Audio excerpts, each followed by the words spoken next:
bound by deceit. Lady Marjorie of Winthorne had always known she would be a pawn, but when she was wed to Lord Edmund Warwick, the warlord who had burned her family's lands, she realized she had been given to a storm. He lifted her veil, his voice unreadable. "You are my wife now," he murmured, "and I do not intend to let you go." Chapter 1. The Price of Peace. The tapestries of Winthorne Castle, once vibrant with scenes of hunts and harvests, now hung limp and dusty, their colors muted like a fading memory. Lady Marjorie traced the threadbare outline of a leaping stag, its golden antlers forever poised midair. 5 years. 5 years since the stag, the symbol of her family, had been humbled, trampled beneath the iron-shod hooves of Lord Edmund Warwick's conquering army. 5 years since the scent of wood smoke had been replaced by the lingering, acrid tang of burning homes and shattered lives. She pressed her forehead against the cold stone of the window embrasure, gazing out at the rolling hills of her ancestral lands. Spring was tentatively unfurling, painting the meadows with hesitant strokes of green and yellow, but the beauty felt hollow, a mockery of the desolation that had taken root in her heart. The scars of war remained, not just on the land, but etched deep within the souls of her people. Fields lay fallow, villages stood half empty, and the laughter of children was a rare, precious sound. A chill, sharper than the spring air, snaked down her spine. Today, the price of a fragile peace would be paid. Today, she, Marjorie of Winthorne, the last surviving heir of her line, would be wed to the man who had brought this ruin upon them, Lord Edmund Warwick, the Butcher of the North, as he was whispered to be called. Her reflection in the darkened glass stared back at her, a pale ghost in a gown of deep blue velvet, the color of a twilight sky before a storm. Her mother's pearls, cold and heavy against her skin, were the only adornment she wore. No joyous golds or vibrant reds for this bride, only the somber hues of resignation. Her eyes, once the bright, clear blue of a summer sky, were now shadowed, reflecting the weight of her duty and the hollowness of her future. Her auburn hair, usually a cascade of fiery waves, was tightly braided, confined, much like her spirit. A soft knock echoed through the chamber, and Alara, her childhood nurse and confidant, entered. Her face, etched with worry lines that mirrored the cracks in the castle walls, softened with a forced smile. "My lady, the Lord Warwick's envoy awaits." Marjorie swallowed the knot of dread that had formed in her throat. "Then let's not keep him waiting, Alara." Her voice, though steady, felt thin, like the ice on a winter pond, threatening to crack under the slightest pressure. The great hall, once a place of feasting and revelry, felt vast and empty. Only a handful of Winthorne's remaining retainers were present, their faces grim, their eyes downcast. At the far end, standing before the cold hearth, was the envoy, Sir Cian, a man known for his unwavering loyalty to Warwick, his face as impassive as the steel of his sword. Beside him stood a priest, his face pale and drawn, his hands clasped tightly around a worn prayer book. The air crackled with a tension so thick it felt palpable. The silence was broken only by the rustle of Marjorie's gown as she walked down the aisle, her steps measured, her back straight. She refused to show weakness, to give them the satisfaction of seeing her broken. She would meet her fate with the dignity of a Winthorne, even if it was a fate she abhorred. Sir Cian bowed low. "Lady Marjorie, Lord Warwick awaits you at Oakhaven Castle. He sends his assurances of your safety and well-being." The words sounded rehearsed, devoid of genuine warmth. Assurances. A hollow word from the man who had stolen everything from her. Marjorie inclined her head, a gesture of acknowledgement, not acceptance. "Tell Lord Warwick I am prepared to fulfill my part of the agreement." The agreement, a euphemism for the forced alliance that would bind her to her enemy, a sacrifice demanded to secure a precarious peace for her people. The journey to Oakhaven was a blur of muted landscapes and silent prayers. Marjorie sat stiffly in the carriage, Alara's hand clasped tightly in hers, the only source of comfort in this cold, unfamiliar world. The closer they drew to Oakhaven, the more imposing the fortress became. It loomed on the horizon, a dark, brooding presence against the pale sky, its stone walls scarred with the marks of countless battles. This was no welcoming home, it was a fortress, a symbol of Warwick's power and her own captivity. As the carriage rumbled through the massive gates, Marjorie felt a shiver of apprehension. The courtyard was bustling with activity, soldiers drilling, blacksmiths hammering, servants scurrying. All eyes turned towards her, their gazes a mixture of curiosity and suspicion. She was the outsider, the conquered, entering the lair of the conqueror. A figure detached himself from the throng and approached the carriage. Tall and broad-shouldered, clad in dark leather and steel, he moved with the effortless grace of a seasoned warrior. Lord Edmund Warwick. He reached out a hand to help her down, his touch surprisingly gentle, though his eyes, the color of storm clouds, remained unreadable. Up close, he was even more formidable than she had imagined. His face was hard, sculpted by years of war and command, a network of fine lines etched around his eyes and mouth hinting at a past etched with hardship. A scar, a pale, jagged line, bisected his left eyebrow, a silent testament to his brutal past.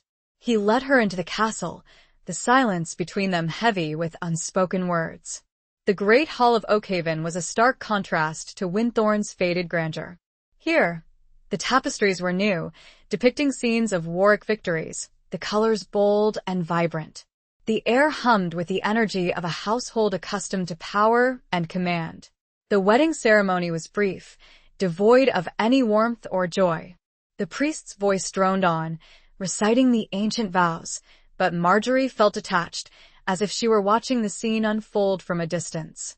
She felt the weight of Warwick's hand on hers, his touch surprisingly warm against her cold skin.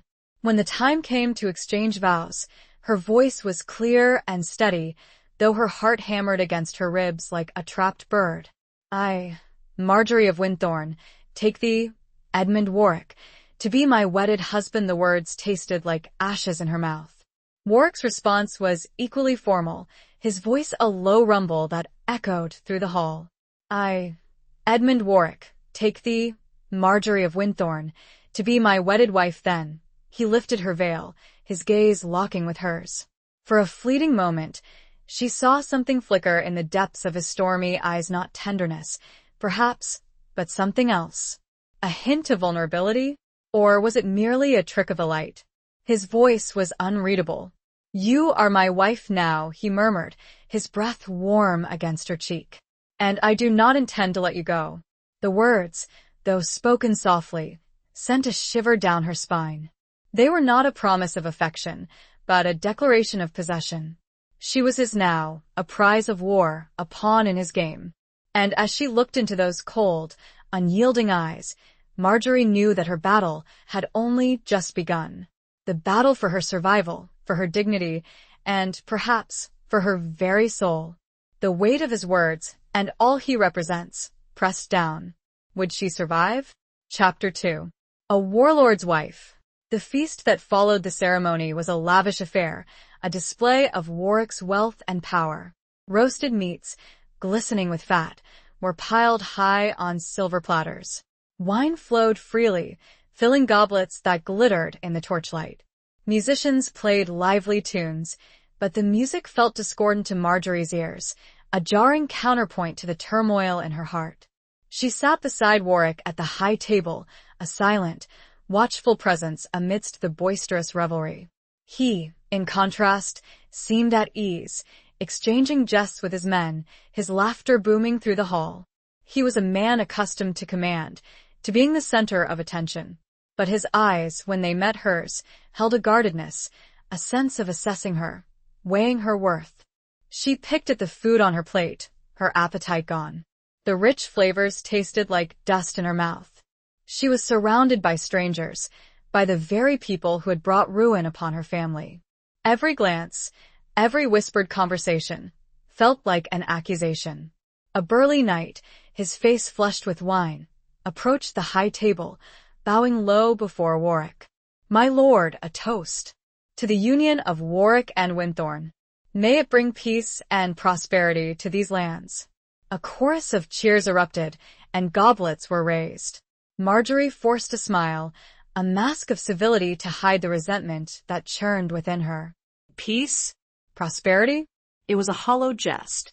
The peace had been bought with her freedom, and the prosperity would be built on the ashes of her heritage. Warwick raised his goblet, his eyes meeting hers across the table. To peace, he echoed, his voice devoid of any inflection that might betray his true feelings. Marjorie raised her own goblet, her hand trembling slightly. To peace, she murmured, the word a bitter irony on her tongue. As the evening wore on, the revelry grew more boisterous.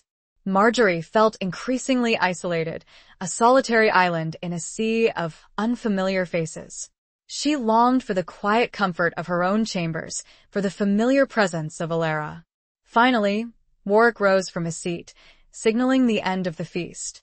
"My lords, ladies," he announced, his voice cutting through the din, "it is time for the bedding ceremony." A wave of murmurs and knowing glances rippled through the hall. Marjorie felt her cheeks flush with heat. The bedding ceremony, a public ritual, a blatant display of ownership. She had dreaded this moment, this final act of subjugation. Warwick extended his hand to her, his expression unreadable. She hesitated for a moment, then placed her hand in his, her touch cold and reluctant. He led her from the hall, the eyes of the assembled guests following their every move. The corridors of Oakhaven Castle were a labyrinth of stone and shadow. The air was cold, and the silence was broken only by the echo of their footsteps. Marjorie felt a growing sense of unease, a premonition of what awaited her. They reached a large, imposing door, guarded by 2 heavily armed soldiers. Warwick nodded to them, and they stepped aside, pushing the door open to reveal a spacious chamber. The room was dominated by a massive 4-poster bed, draped in rich fabrics. A fire crackled in the hearth, casting flickering shadows on the walls. The air was thick with the scent of incense and something else, something musky and unfamiliar. Warwick released her hand and turned to face her. "This is your chamber now," he said, his voice devoid of any emotion. "You will find everything you need." Marjorie looked around the room, her gaze lingering on the bed, the symbol of her new status, her new prison. She felt a wave of despair wash over her. This was her reality now. A life lived in the shadow of her enemy, a constant reminder of her loss and her captivity. He gestured towards a small table where a silver ewer and goblet stood. "Wine?" he offered. She shook her head, her throat too tight to speak. She couldn't bear the thought of sharing anything with him, of pretending to be a willing participant in this charade. He shrugged, seemingly unconcerned by her refusal. He poured himself a goblet of wine and drank it down in one long swallow. Then he turned back to her, his eyes narrowed, his gaze intense. "You understand your duty, Lady Marjorie?" he asked, his voice low and laced with a hint of steel. She met his gaze, her chin lifted in defiance. "I understand the terms of the agreement, Lord Warwick," she replied, her voice steady despite the tremor in her heart. "I am here to secure peace for my people. That is my duty." A flicker of something surprise, respect, crossed his face. "And what of your duty to your husband?" he pressed. She hesitated, choosing her words carefully. "My duty to my husband is to obey," she said, the word tasting bitter on her tongue. But she would not give him the satisfaction of seeing her crumble. She would obey, but she would not surrender. He studied her for a long moment, his expression unreadable. Then he nodded slowly. "Good," he said. "Then we understand each other." He turned away from her, dismissing her with a gesture. "I will leave you to prepare yourself. I expect you to be ready when I return." The door closed behind him, leaving her alone in the silence of the chamber. She sank onto the edge of the bed, her legs trembling. Ready?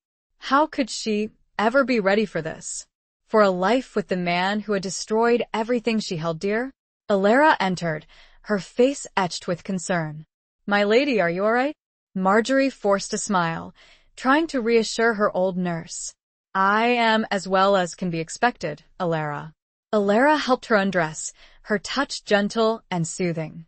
As she removed the heavy velvet gown, Marjorie felt a sense of relief, as if she were shedding a layer of armor. She slipped into a thin linen nightgown, the fabric cool against her skin. Alara brushed her hair, her long, soothing strokes calming her frayed nerves. "He is a hard man, my lady," Alara said softly, her voice filled with a mixture of pity and apprehension. "But perhaps there is a chance for understanding." Marjorie doubted it.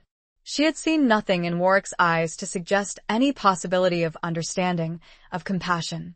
He was a warrior, a conqueror, a man who took what he wanted. And she was his prize. The weight felt endless.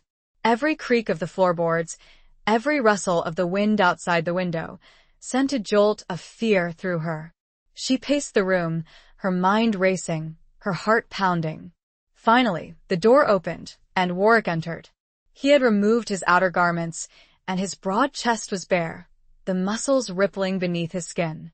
He looked even more imposing, more dangerous, in the intimacy of the chamber. He stopped a few feet away from her, his eyes raking over her, assessing her. She met his gaze, her chin lifted, her body trembling. She would not cower. She would not beg. She would face him with the dignity of a Winthorn, even if it was the last thing she did. He held her gaze, then something shifted, a flicker of uncertainty, before his face hardened. He was a beast, beautiful and powerful, but still something to be feared. This sham of a marriage, the farce of consummating a forced union, brought a fresh wave of despair, a heavy reality. She would bear whatever she must, but her spirit would remain untouched. Or so she hoped. Chapter 3. Echoes of Ash and Flame. The days that followed settled into a strange, uneasy rhythm. Marjorie found herself navigating a world of unfamiliar customs and unspoken rules, a constant outsider within the walls of Oakhaven. She was treated with a cool courtesy by the castle's inhabitants, a respect born of her position as Warwick's wife, but tinged with suspicion and resentment. She was, after all, the enemy bride, a living reminder of their hard-won victory. She spent much of her time exploring the castle, its vastness a stark contrast to the familiar confines of Winthorn. Oakhaven was a fortress, built for war, not comfort. Its stone walls were thick, its corridors dark and winding, its atmosphere heavy with the echoes of past battles. She often found herself drawn to the ramparts, gazing out at the surrounding countryside, a landscape that was both beautiful and scarred, much like her own heart. Warwick remained a distant, enigmatic figure. He was often away, attending to matters of state or overseeing his troops. When he was present, he treated her with a formal politeness, a distance that was both a relief and a source of frustration. She sensed a wall around him, a barrier erected by years of war and hardship. She wondered if he ever let his guard down, if there was any warmth or vulnerability beneath that hardened exterior. One evening, she found herself wandering through the castle gardens. The air was cool and fragrant, filled with the scent of herbs and late-blooming roses. She paused by a small fountain, its water trickling softly, a soothing sound in the stillness of evening. She heard a footstep behind her and turned to see Warwick approaching. He was dressed in simple clothes, a linen shirt and dark breeches, his sword absent from his side. He looked less imposing, almost approachable. "Lady Marjorie," he said, his voice a low rumble. "I did not expect to find you here." "I enjoy the quiet," she replied, her voice soft. "It reminds me of home." He nodded slowly, his gaze drifting towards the distant hills. Winthorn was a beautiful place, he said, the words sounding almost wistful. A flicker of anger sparked within her.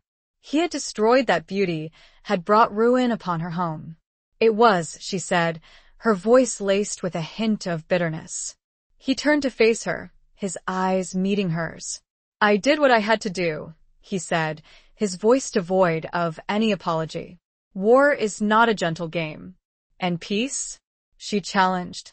"Is peace any gentler when it is bought with a forced marriage, with the subjugation of a people?" He studied her for a long moment, his expression unreadable. "Peace is a price," he said finally. "And sometimes that price is high." "Too high," she whispered, her voice choked with emotion. He took a step closer, his presence filling her senses. She could smell the faint scent of leather and wood smoke on his clothes, a scent that was both familiar and unsettling. "You blame me," he said, his voice a low murmur. "I understand that." Blame you? She echoed, her voice rising. "You burned our homes, killed our people, stole our land. And you expect me to what? Forgive you?" He didn't flinch. "I expect nothing," he said. "But I will tell you this, Lady Marjorie. I did not start this war. Your father, he made his choices. And those choices had consequences." Her father. The mention of his name brought a fresh wave of grief and anger. She had loved her father, admired his strength and his unwavering loyalty to his people. But she also knew that he had been stubborn, proud, unwilling to compromise. Had his pride led to their downfall? "My father fought for what he believed in," she said, her voice trembling. "He fought for his people, for his land. And I fought for mine," Warwick countered, his voice firm. "We were enemies, Lady Marjorie. That is the simple truth of it." She looked away, unable to meet his gaze. The truth was a bitter pill to swallow. There were no easy answers, no simple villains or heroes. Only shades of gray, a tangled web of choices and consequences. He sighed, a sound that seemed to carry the weight of years. "I do not expect you to love me, Lady Marjorie," he said. "But I hope that, in time, we can find a way to coexist. To build something from the ashes." The word ashes hung in the air, a stark reminder of the devastation that had brought them together. Could anything truly be built from such a foundation? Could she ever find a way to coexist with the man who had destroyed her world? He turned to leave, then paused, his hand resting on the hilt of an imaginary sword. "The past is a ghost, Lady Marjorie," he said, his voice low and intense. "It haunts us, but it cannot harm us unless we allow it to." He walked away, leaving her alone in the gathering darkness. His words echoed in her mind, a challenge, a warning, a glimmer of something she couldn't quite define. She looked up at the darkening sky, where the first stars were beginning to appear. The echoes of the past were strong, but perhaps, just perhaps, there was a sliver of hope in the present. A hope that she would cling to. It felt like the only thing that would get her through another night. The hope he would not come to her room tonight. Chapter 4. The Serpent's Kiss. The serpent arrived in the guise of a visiting noblewoman, Lady Isolde of Blackwood. She was a striking woman, with raven hair, piercing green eyes, and a smile that promised both pleasure and danger. She arrived with a small retinue, ostensibly to pay her respects to Lord Warwick and his new bride, but Marjorie sensed a deeper, more insidious purpose beneath her polished veneer. Isolde was a cousin to Warwick, a connection that gave her a certain freedom within the castle walls. She quickly insinuated herself into the household, her presence a subtle disruption to the fragile equilibrium Marjorie had begun to establish. She was charming, witty, and exquisitely skilled in the art of courtly intrigue. She flattered Warwick, subtly undermining Marjorie's attempts to connect with him. She sowed seeds of doubt and suspicion among the castle staff, whispering rumors and innuendos that painted Marjorie as a cold, resentful outsider. Marjorie observed Isolde's machinations with growing unease. She saw the way Warwick's men looked at Isolde, their eyes filled with admiration and desire. She saw the way Warwick himself responded to her, his usual reserve melting away in the face of her charm. She felt a pang of something she couldn't quite name: jealousy, resentment, fear. One afternoon, Marjorie found Isolde in the castle library, a rare occurrence as Isolde preferred the bustle of the court to the quiet solitude of books. Isolde was examining a large, illustrated manuscript, her brow furrowed in concentration. "Lady Isolde," Marjorie said, her voice polite but firm. "Is there something I can help you with?" Isolde looked up, her green eyes glittering. "Lady Marjorie," she purred, her voice dripping with honeyed sweetness. "I was merely admiring this exquisite work." The art of illumination is truly fascinating, don't you agree? Marjorie approached the table, her gaze drawn to the manuscript. It depicted scenes of courtly love, of knights and ladies exchanging vows and tokens of affection. A serpent was subtly woven into the intricate border, its scales shimmering with gold leaf, its eyes gleaming with malice.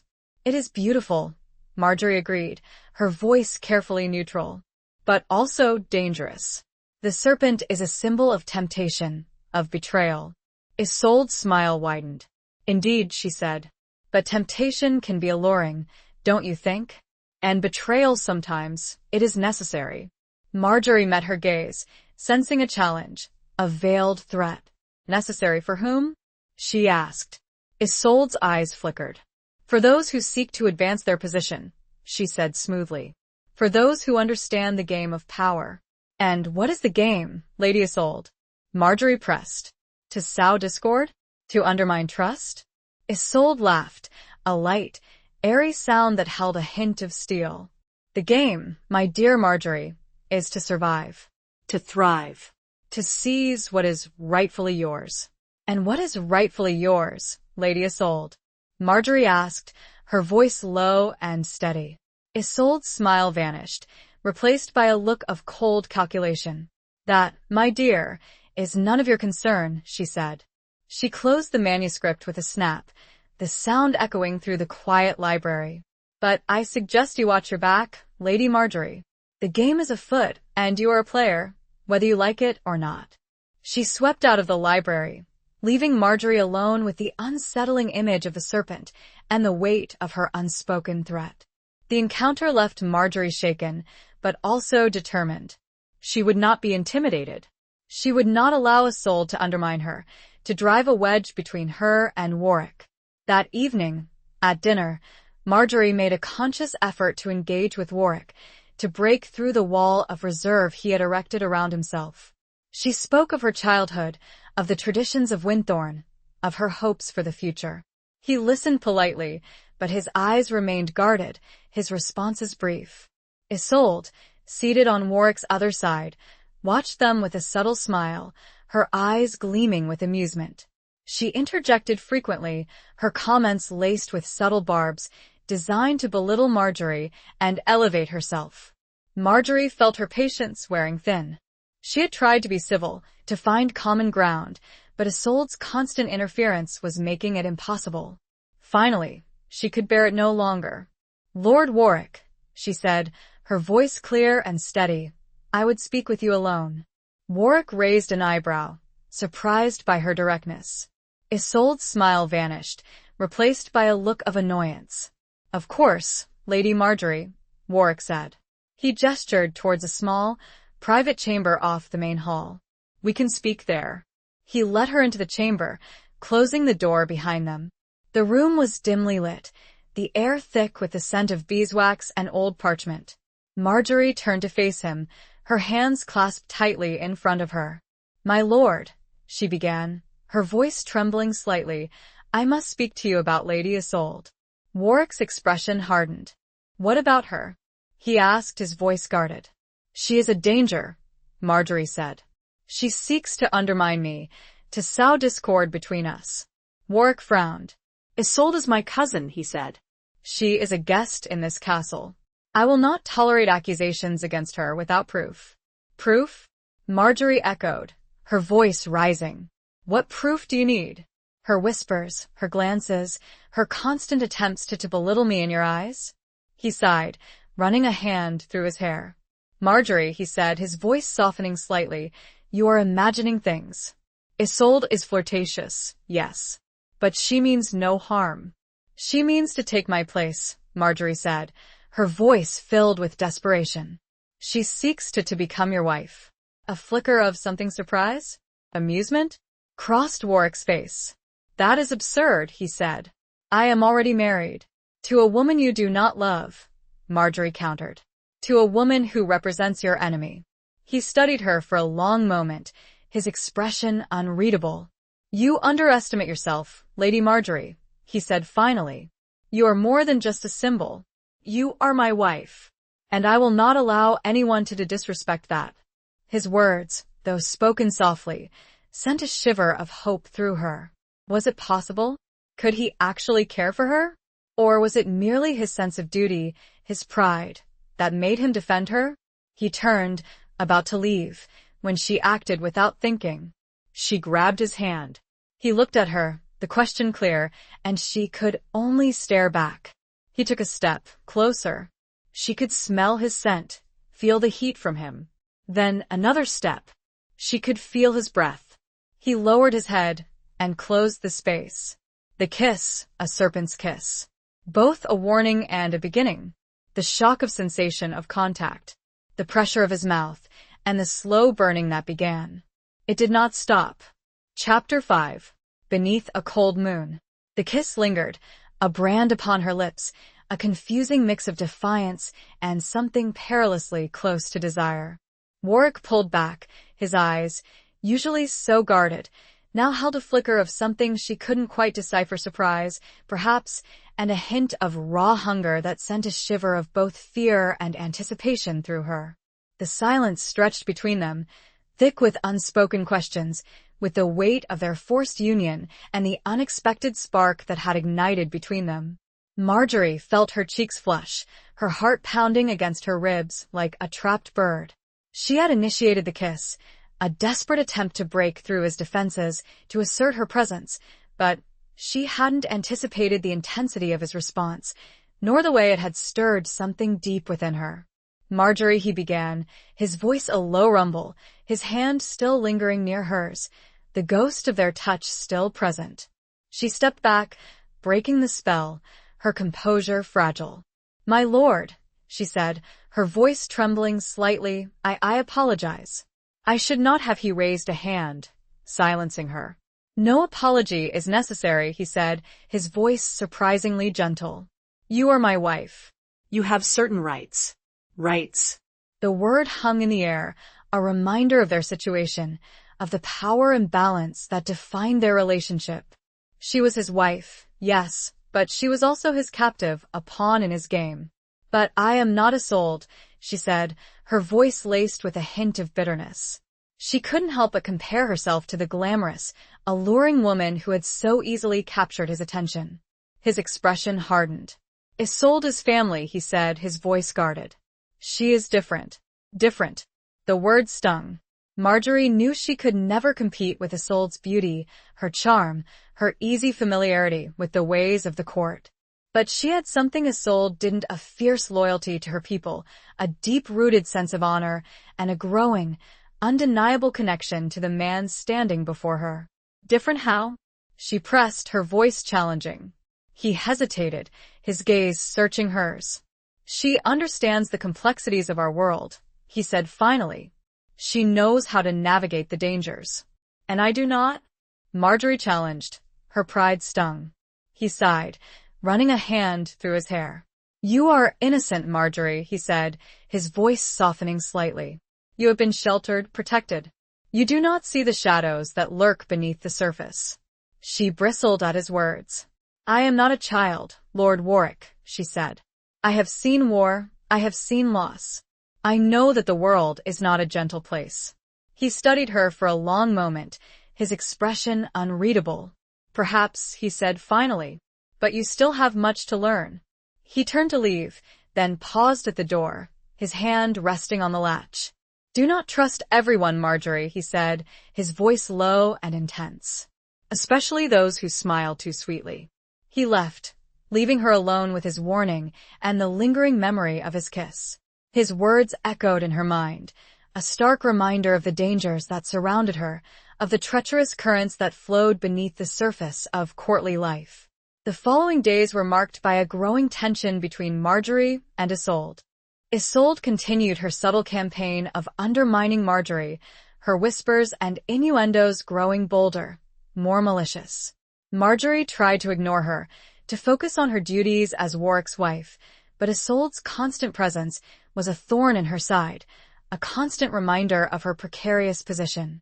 One evening, Marjorie found herself alone on the ramparts, gazing out at the moonlit landscape.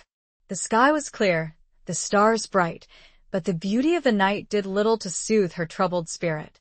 She felt a growing sense of isolation, of being trapped in a world she didn't understand, surrounded by enemies she couldn't identify. She heard a footstep behind her and turned to see Warwick approaching. He was dressed in dark clothes, his sword at his side. He looked like a shadow himself, a creature of the night. "You should not be out here alone, Lady Marjorie," he said, his voice a low rumble. "It is not safe." "Safe?" she echoed, her voice laced with a hint of bitterness. "Is there anywhere in this castle that is truly safe for me?" He approached her, his presence filling her senses. He stood close, but not touching, the distance between them charged with unspoken tension. "I will protect you," he said, his voice firm.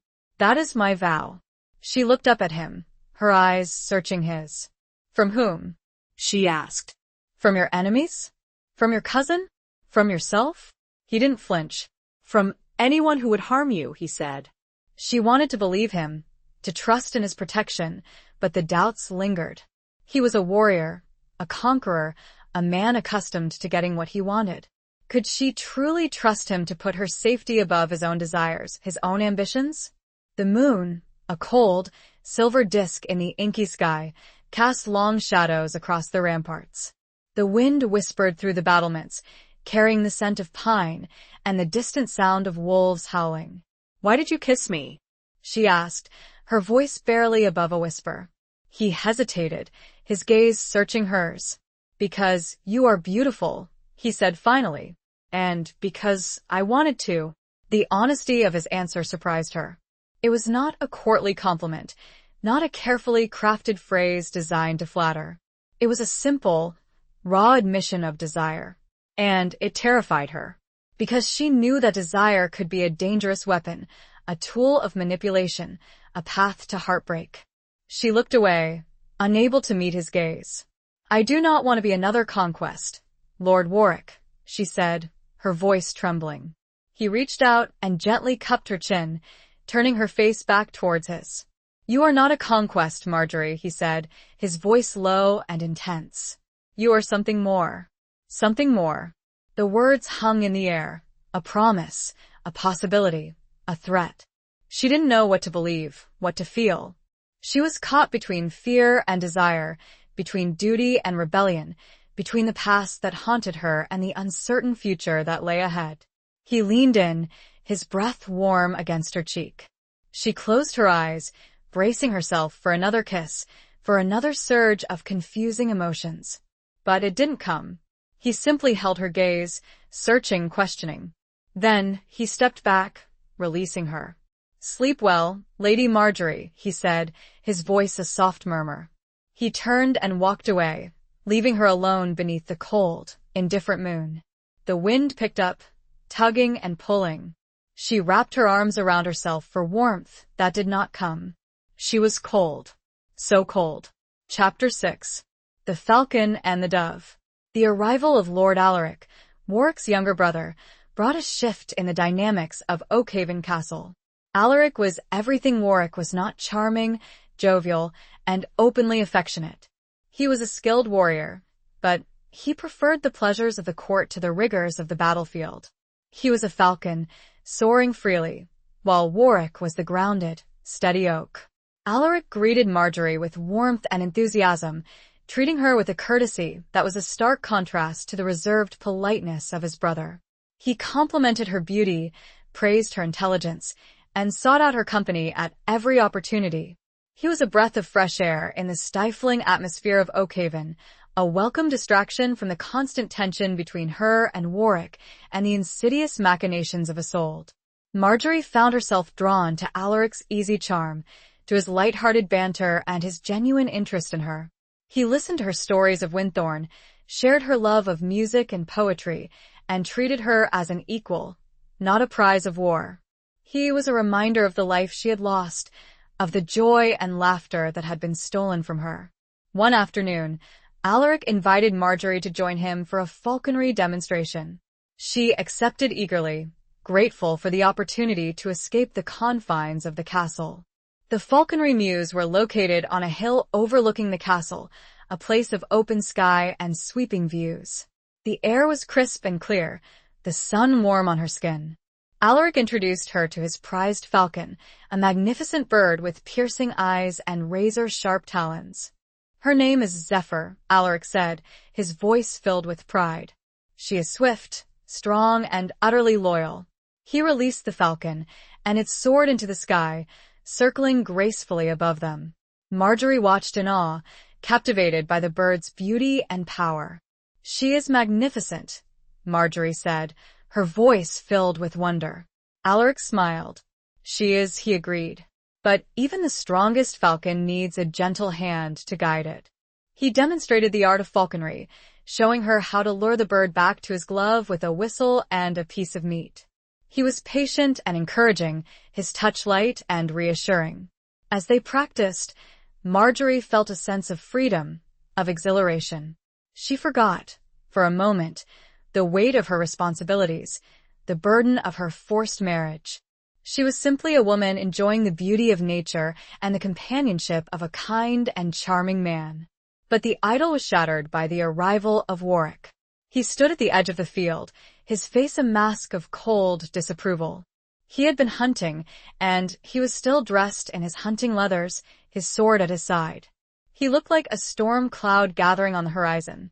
"Brother," Alaric greeted him, his voice cheerful, "you should join us. Marjorie is proving to be a natural falconer."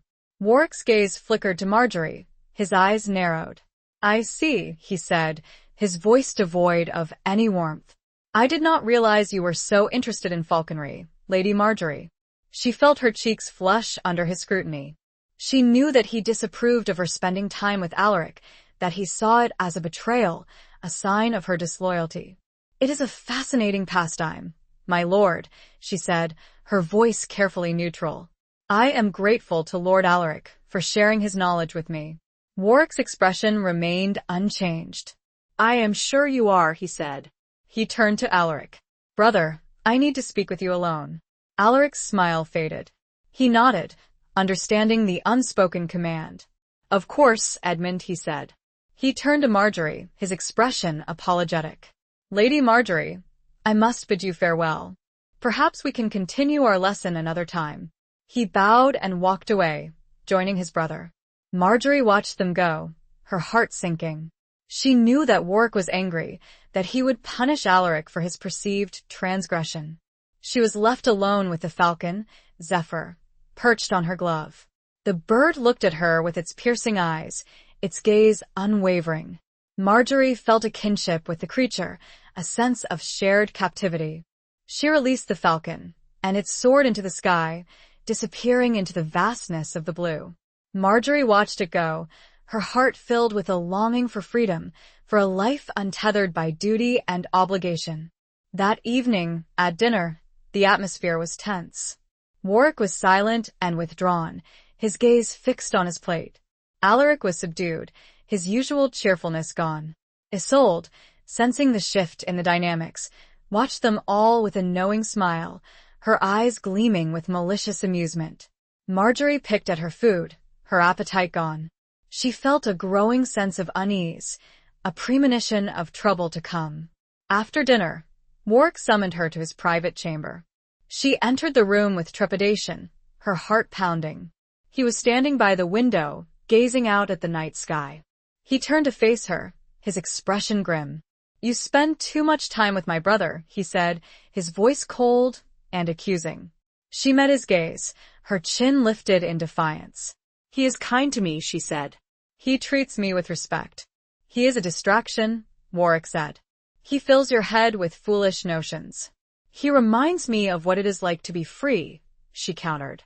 "To be treated as a person, not a possession." His eyes narrowed. "You are my wife, Marjorie," he said. "You belong here, with me." "I belong to no one," she said, her voice trembling with anger. "I am not a falcon to be caged, a dove to be kept." He took a step closer, his presence dominating the room. "You are playing a dangerous game, Lady Marjorie," he said, his voice low and threatening. "And what game is that, my lord?" she challenged. "The game of survival? The game of trying to find a shred of happiness in a life I did not choose?" He reached out and grasped her arm, his grip tight. "Do not test me, Marjorie," he said. I am not a patient man. His touch, though forceful, sent a shiver of something other than fear through her. She felt a flicker of defiance, of rebellion, of a desire to break free from his control. She looked up at him, her eyes blazing. "And I am not a weak woman, Lord Warwick," she said. "I will not be broken."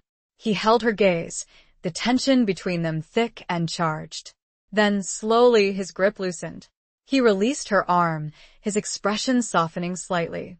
"Perhaps," he said, his voice a low murmur. "Perhaps you are not." He looked from her to the door, then back. The falcon or the dove? Which did he see? Which would she be? The answer was unclear, even to her. Chapter 7. Whispers in the Stone Halls. The whispers started subtly, like the rustling of leaves in a gathering storm. At first, Marjorie dismissed them as the idle gossip of bored servants, the inevitable consequence of living in a castle filled with watchful eyes and wagging tongues. But the whispers grew louder, more persistent, more insidious, until they became a constant, unsettling presence in her life. They spoke of her coldness, her aloofness, her lack of affection for her husband. They painted her as a resentful outsider, a reluctant bride who pined for her lost home and her fallen family. They hinted at her growing friendship with Alaric, suggesting that it was more than just an innocent camaraderie. They questioned her loyalty, her motives, her very fitness to be the wife of the powerful Lord Warwick. Marjorie tried to ignore the whispers, to rise above the petty gossip, but it was difficult. They seeped into her consciousness, poisoning her thoughts, undermining her confidence. She felt increasingly isolated, surrounded by enemies she couldn't see, judged by standards she couldn't meet. She confided in Alara, her faithful nurse, who listened with a sympathetic ear and offered words of comfort. "Pay them no heed, my lady," Alara said. "They're just jealous of your position, of your beauty. They speak out of envy, not truth." But Marjorie knew that it was more than just envy. There was a deliberate malice behind the whispers, a concerted effort to undermine her, to drive a wedge between her and Warwick. And she suspected that Isolde was the source, the puppet master pulling the strings of this cruel game. One afternoon, Marjorie was walking through the castle gardens when she overheard a conversation between two servants. They were discussing her, their voices low and conspiratorial. "She is not fit to be his wife," one of them said. "She is too proud, too cold. She does not appreciate the honor he has bestowed upon her. And they say she favors the younger brother," the other whispered. "That she spends more time with him than with her own husband." Marjorie felt a surge of anger and frustration. She wanted to confront them, to demand that they stop spreading lies, but she knew it would be futile. They were just pawns in a larger game, their words dictated by someone else. She continued her walk, her pace quickening. She needed to escape the suffocating atmosphere of the castle, to find a place where she could breathe freely. She reached the stables, where the horses were kept. She had always loved horses, found solace in their presence. She approached her own mare, a beautiful chestnut named Willow, and stroked her soft nose. "Oh, Willow," she whispered, her voice choked with emotion, "I feel so lost, so alone." The horse nuzzled her gently, as if sensing her distress. Marjorie leaned her head against the mare's warm neck, finding comfort in the animal's steady presence. She heard a footstep behind her and turned to see Warwick approaching. He was dressed in riding clothes, his expression unreadable. "Lady Marjorie," he said, his voice formal. "I did not expect to find you here." "I needed some air," she replied, her voice strained. "The castle, it feels suffocating sometimes." He nodded slowly, his gaze sweeping over her. "I understand," he said. "It can be a lonely place." She looked at him, surprised by his empathy. She had expected him to be angry, to accuse her of neglecting her duties, but he seemed understanding. "The whispers," she said, her voice barely above a whisper. "They are growing louder." His expression hardened. "Whispers?" he asked, his voice guarded. "What whispers?" She hesitated, unsure whether to confide in him. He was her husband, yes, but he was also the source of her captivity, the reason for her displacement. Could she truly trust him? But she had to tell someone. The burden was becoming too heavy to bear alone. "They say that I am cold, that I am ungrateful," she said, her voice trembling. "That I favor your brother." His eyes narrowed. "And do you?" he asked, his voice laced with a hint of suspicion. She met his gaze, her chin lifted in defiance. "I enjoy Alaric's company," she said. He is kind to me. "He treats me with respect." But my loyalty is to you. He studied her for a long moment, his expression unreadable. "Loyalty is a precious thing, Marjorie," he said finally. "It is not easily earned, and it can be easily lost." I know that, she said. "And I have done nothing to betray your trust." He sighed, running a hand through his hair. "I want to believe you, Marjorie," he said. "But there are forces at work in this castle that seek to divide us." "Isolde," she said, the name tasting like poison on her tongue. He nodded slowly. "She is ambitious," he said. "And she does not like to be crossed." "She wants you for herself," Marjorie said, her voice filled with a mixture of anger and fear. He didn't deny it. "She is my cousin," he said. "She has always been close to our family." "Too close," Marjorie said. He looked at her, his eyes searching hers. "What do you want me to do, Marjorie?" he asked. She hesitated, unsure of what to say. She wanted him to banish Isolde, to send her away from Oakhaven, but she knew that was unlikely. Isolde was family, and Warwick was bound by ties of blood and obligation. "I want you to trust me," she said finally. "To believe in me." He reached out and gently touched her cheek, his touch surprisingly tender. "I do trust you more than you might imagine, my dear," he said. "But trust is a fragile thing, easily broken, especially in a time like this." His fingers lingered, and so did he. The whispers stopped. Just for now. For him. Chapter 8. A Knight's Scar. The tournament was Warwick's idea, a way to celebrate the uneasy peace between his lands and the neighboring territories, and a display of strength and unity to any who might still harbor thoughts of rebellion. It was also, Marjorie suspected, a way to distract his people from the whispers and rumors that had been circulating within the castle walls. The tournament grounds were a riot of color and sound. Banners bearing the crests of various noble houses fluttered in the breeze. Tents and pavilions lined the field, offering food, drink, and entertainment. Knights in shining armor paraded their steeds, their lances gleaming in the sunlight. The air was filled with the clash of steel, the thunder of hooves, and the cheers of the crowd. Marjorie sat beside Warwick in the royal box, a place of honor, but also of isolation. She felt the eyes of the assembled guests upon her, their gazes a mixture of curiosity and judgment.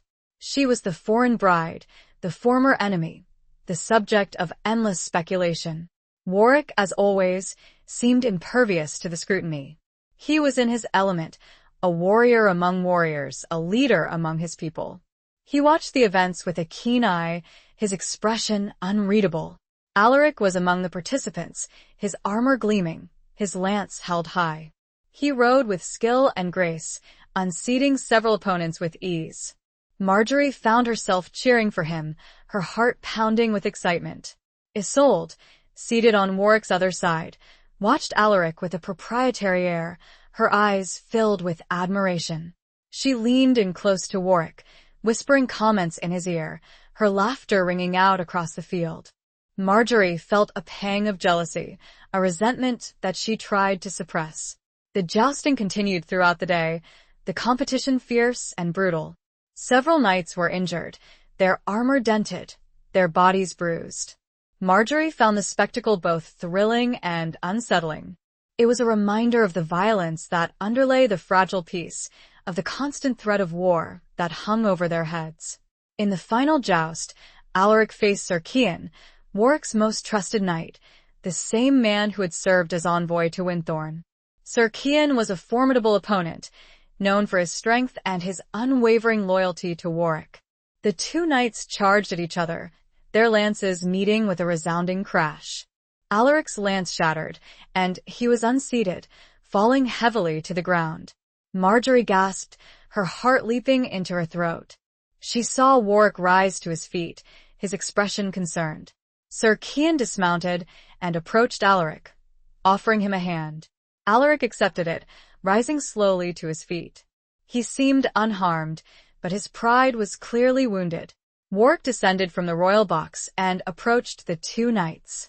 He clapped Alaric on the shoulder, congratulating him on his performance. He then turned to Sir Cian, praising his skill and his victory. Later that evening, Marjorie found Alaric alone in the castle gardens. He was nursing a bruised shoulder, his mood somber. "Are you all right?" Marjorie asked, her voice filled with concern. Alaric forced a smile. "Just a bit bruised," he said. "Nothing serious." "You rode bravely," Marjorie said. "You almost won." He shrugged. "Almost is not enough," he said. "In war, as in life, there are no prizes for second place." She sat beside him on a stone bench, the air cool and fragrant. "It was just a tournament, Alaric," she said. "It does not diminish your skill or your courage." He looked at her, his eyes filled with a mixture of sadness and frustration. "It is not just the tournament, Marjorie," he said. "It is everything. I feel like I am always in Edmund's shadow, always striving to prove myself, always falling short." She understood his feelings. She, too, felt like she was living in someone else's shadow, constantly compared to the idealized image of the perfect wife, the perfect noblewoman. "You are your own person, Alaric," she said.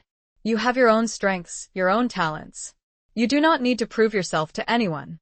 He smiled, a genuine smile this time. "Thank you, Marjorie," he said. "You always know what to say." He reached out and took her hand, his touch warm and comforting. She didn't pull away.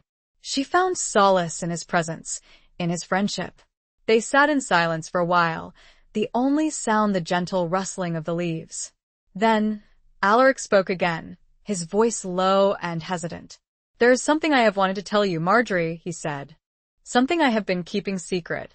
She looked at him, her curiosity piqued. "What is it?" she asked. He hesitated, his gaze searching hers. I have feelings for you, Marjorie," he said. "Feelings that go beyond friendship." Her heart skipped a beat. She had suspected as much, but to hear him say it aloud was shocking. She didn't know what to say. She was flattered, touched, but also confused. She was Warwick's wife. She could not betray him, even if her heart yearned for something more. "Alaric," she began, her voice trembling, I value your friendship." But he raised a hand, silencing her. "I know," he said. "I know it is impossible. But I had to tell you. I had to be honest." She nodded, her eyes filling with tears. She felt a deep sadness for him, for the impossible love he harbored, for the pain he was enduring. He stood up, his expression resigned. "I should go," he said. "I do not want to cause any more trouble." He turned to leave, then paused. He reached out and gently touched her cheek, his fingers tracing the line of a scar that ran from her temple to her jawline. It was an old scar, a memento from the siege of Winthorne, a reminder of the violence she had endured. "You are beautiful, Marjorie," he said, his voice soft. "Even with your scars." He walked away, leaving her alone in the gathering darkness. His words echoed in her mind, a balm to her wounded spirit. He saw her, not just as a pawn in a political game, but as a woman, with her own strength, her own beauty, her own scars. And for the first time, it was a comfort, not a shame. It was a knight's scar, a badge of honor, not something to hide. Chapter 9. The Tournament of Shadows. The Grand Tournament was not merely a display of martial prowess, it was a stage for political maneuvering, a subtle dance of alliances and rivalries. Beneath the surface of the festivities, tension simmered, and whispers of conspiracy grew louder. Marjorie found herself caught in the middle of this treacherous game, unsure of whom to trust, unsure of her own place within the intricate web of courtly intrigue. Lord Regulus, a powerful and ambitious nobleman from a neighboring territory, arrived with a large retinue, his presence casting a shadow over the celebrations. He was known for his ruthlessness, his cunning, and his desire to expand his influence. He had been a rival of Warwick's in the past, and Marjorie sensed that his presence at the tournament was not merely a gesture of goodwill. Regulus paid particular attention to Marjorie, flattering her with compliments, showering her with gifts, and seeking out her company at every opportunity. He was charming, witty, and undeniably attractive, but there was something about him that made Marjorie uneasy. She sensed a coldness beneath his polished exterior, a hint of cruelty in his eyes.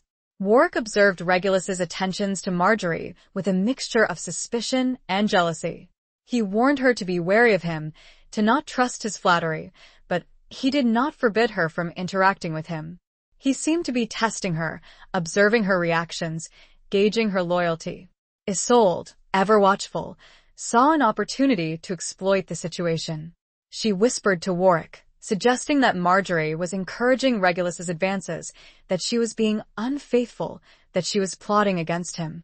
She played on his insecurities, his fears of betrayal, his possessiveness. One evening, during a lavish banquet held in the great hall, Regulus approached Marjorie, his eyes gleaming with a predatory light. "Lady Marjorie," he said, his voice smooth and seductive, "you are the most beautiful woman in this castle. You deserve a man who truly appreciates you, a man who can offer you the world." Marjorie forced a smile, her heart pounding. "Thank you, Lord Regulus," she said, her voice carefully neutral. "But I am content with my husband." He chuckled, a low, throaty sound. "Content?" he echoed. "Or merely resigned? You are a woman of spirit, Lady Marjorie. You deserve more than to be a pawn in a political game." He leaned in close, his breath warm against her cheek. "I can offer you power, Marjorie," he whispered. "Influence. A life beyond your wildest dreams." She felt a shiver of both fear and temptation. His offer was alluring, a promise of escape from the confines of her forced marriage, from the constant scrutiny and suspicion. But she knew that it was a dangerous game, a path that could lead to ruin. "I am not interested in power, Lord Regulus," she said, her voice firm. "I am interested in peace, in loyalty, in honor." His smile vanished, replaced by a look of cold calculation. "Loyalty is a fleeting thing, Lady Marjorie," he said. "And honor is often a mask for weakness." He stepped back, his gaze sweeping over her. "Think about my offer, Marjorie," he said. "It is not one I make lightly." He turned and walked away, leaving her shaken and disturbed. She felt Warwick's eyes on her, his expression unreadable. She knew that he had witnessed the exchange, that he was waiting for her reaction. She approached him, her head held high. "My lord," she said, her voice steady, "I wish to speak with you alone." He led her to a small, private chamber, the same room where they had shared their first, unexpected kiss. The air was thick with unspoken tension. "What did Regulus want?" Warwick asked, his voice guarded. "He offered me an alliance," she said. "He promised me power, influence." Warwick's eyes narrowed. "And what did you say?" he asked. "I refused him," she said. "I told him I was not interested." He studied her for a long moment, his expression unreadable. "Why?" he asked finally. "Why did you refuse him?" She met his gaze, her chin lifted in defiance. "Because I am your wife," she said. "Because I believe in loyalty, in honor. Because I do not trust him." A flicker of something relief? Respect? Crossed his face. "You surprise me, Marjorie," he said. I thought you might be tempted by his offer." "I am not so easily swayed, my lord," she said. "I am not a pawn to be bartered, a prize to be won." He reached out and gently touched her cheek, his touch surprisingly tender. "No," he said, his voice a low murmur. "You are not." He leaned in, and this time, she did not resist. He kissed her, a slow, deliberate kiss, a kiss that was both possessive and tender. It was different from their first kiss, less frantic, less charged with anger and defiance. This kiss was a statement, a claim, a promise. It held none of the venom of a serpent, but the strength of a vow. When they broke apart, the air crackled. The shadows of a tournament, the court, still lingered, but something had changed. Something fundamental. Chapter 10. A dance of blades and lies. The tournament concluded with a grand melee, a chaotic free-for-all where knights fought in teams, wielding blunted weapons but still inflicting considerable damage. It was a test of strength, skill, and strategy, a spectacle that drew the attention of everyone in the castle. Marjorie watched from the royal box, her anxiety growing with each clash of steel, each cry of pain. She worried for Alaric, who fought with his usual bravery and skill, but also for Warwick, who entered the fray with a grim determination, his eyes fixed on Lord Regulus. The melee was a whirlwind of motion, a chaotic dance of blades and bodies. Knights were unhorsed, armor was dented, and blood was spilled, despite the blunted weapons. The crowd roared its approval, their cheers echoing across the field. Marjorie saw Warwick and Regulus clash, their swords meeting with a resounding clang. They fought fiercely, their movements swift and deadly. Regulus was a skilled swordsman, but Warwick was stronger, more experienced, driven by a fury that Marjorie had never seen before.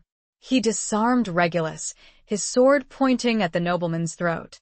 For a moment, the entire field fell silent. Everyone watched, breathless, waiting to see if Warwick would deliver the killing blow. But he didn't. He lowered his sword, his expression unreadable.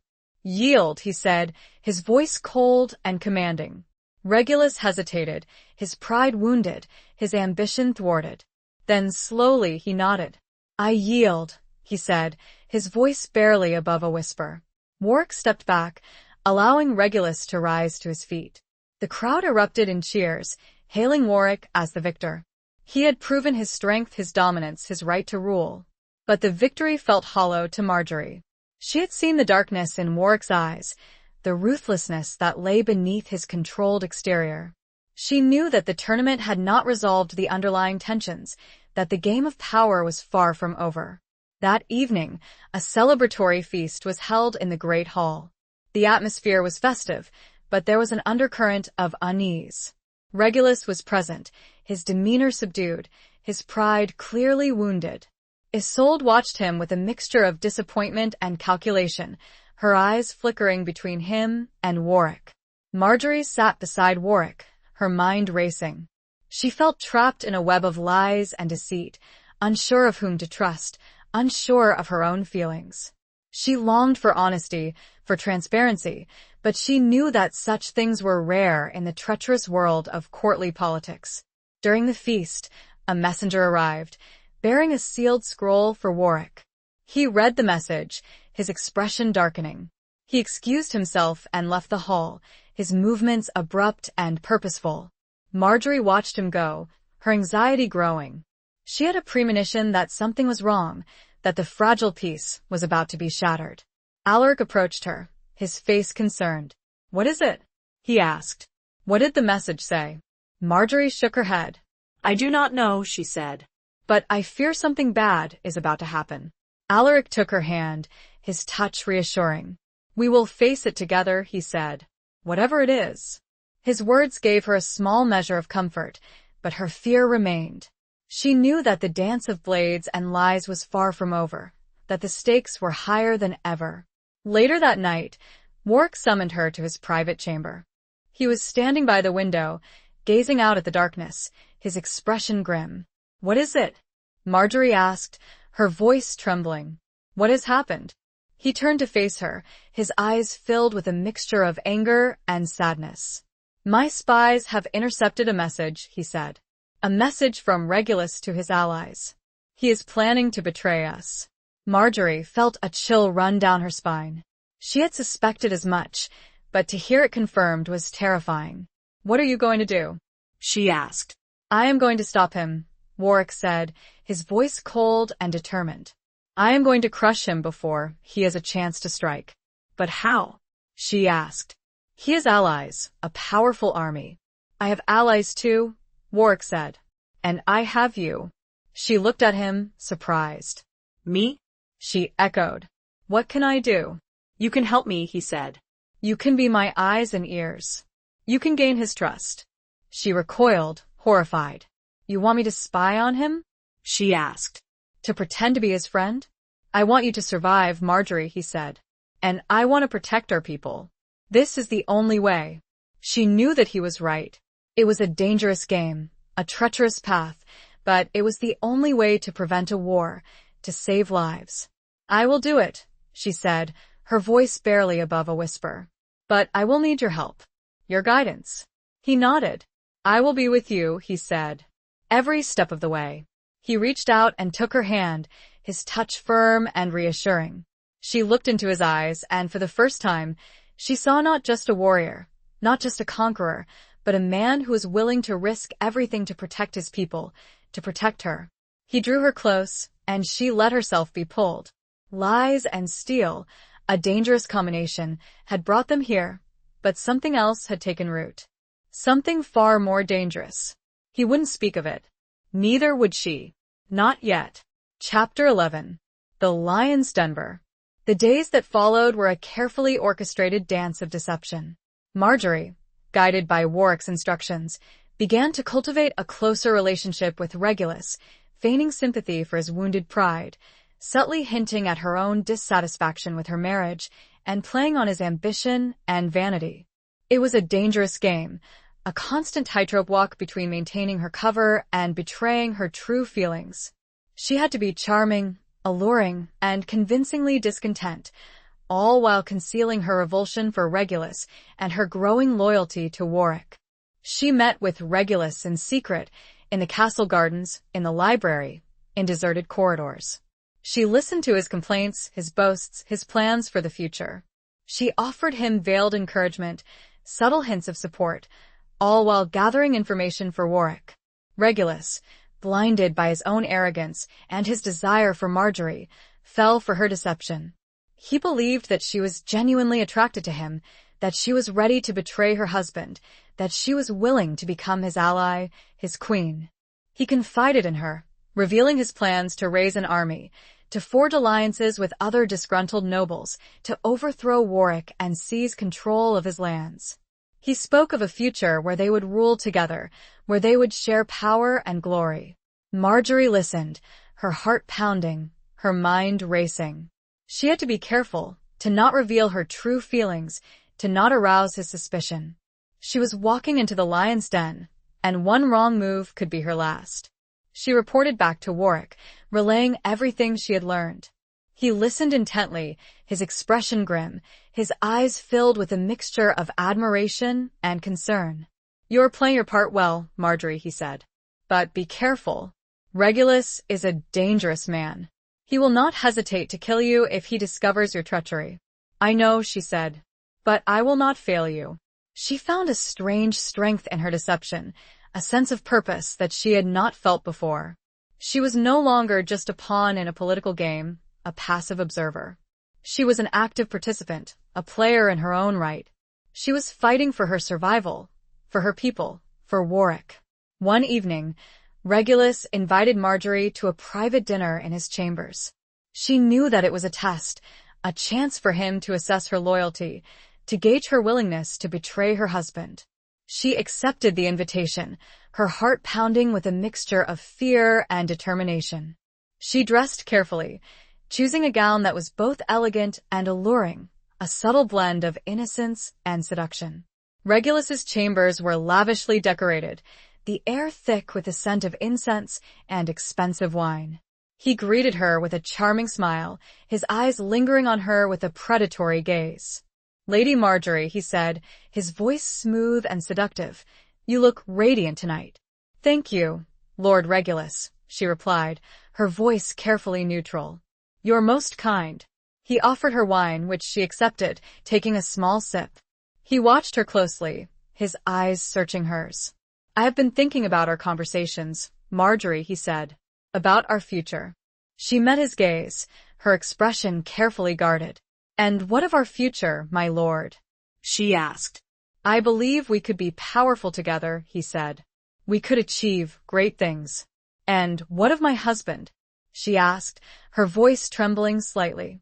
He dismissed the question with a wave of his hand. "Warwick is a fool," he said. "He does not appreciate you. He does not deserve you. He will be dealt with." She felt a chill run down her spine. She knew that Regulus was capable of anything, that he would not hesitate to kill Warwick, to kill anyone who stood in his way. I do not know what to say," she stammered, feigning confusion and fear. He leaned in close, his breath warm against her cheek. "Say you will be mine, Marjorie," he whispered. "Say you will join me in my quest for power." She hesitated, pretending to be torn, to be struggling with her conscience. Then slowly she nodded. I will," she said, her voice barely above a whisper. He smiled, a triumphant smile. "I knew you would see reason, Marjorie," he said. "You are a wise woman, a woman of ambition." He reached out and took her hand, his touch sending a shiver of revulsion through her. But she did not pull away. She had to maintain her cover, to play her part until the very end. He raised her hand to his lips and kissed it, his eyes locking with hers. In that den, that moment, the roles felt clear, yet were reversed.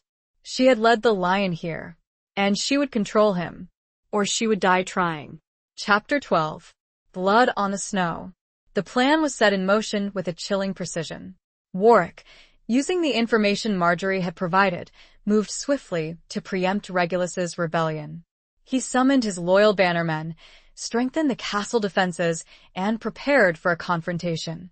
He knew that Regulus would not back down, that blood would be spilled. Marjorie played her part to the end, maintaining her facade of loyalty to Regulus, feeding him false information, and lulling him into a sense of security. It was a dangerous game, a constant test of her nerves and her acting skills. She felt like she was living a lie, and the weight of her deception was becoming increasingly heavy to bear. The confrontation came sooner than expected. Regulus, emboldened by his perceived success in winning Marjorie over, made his move. He gathered his forces, a mix of his own men and disgruntled nobles who had been swayed by his promises of power and wealth, and marched on Oakhaven. But Warwick was ready for him. He met Regulus's army outside the castle walls, his own forces arrayed in a defensive formation. The two armies clashed in a brutal, bloody battle, the snow-covered ground turning red with the blood of fallen men. Marjorie watched from the castle ramparts, her heart pounding with fear and anxiety. She saw Warwick fighting at the forefront of his troops, his sword flashing in the sunlight, his face grim and determined.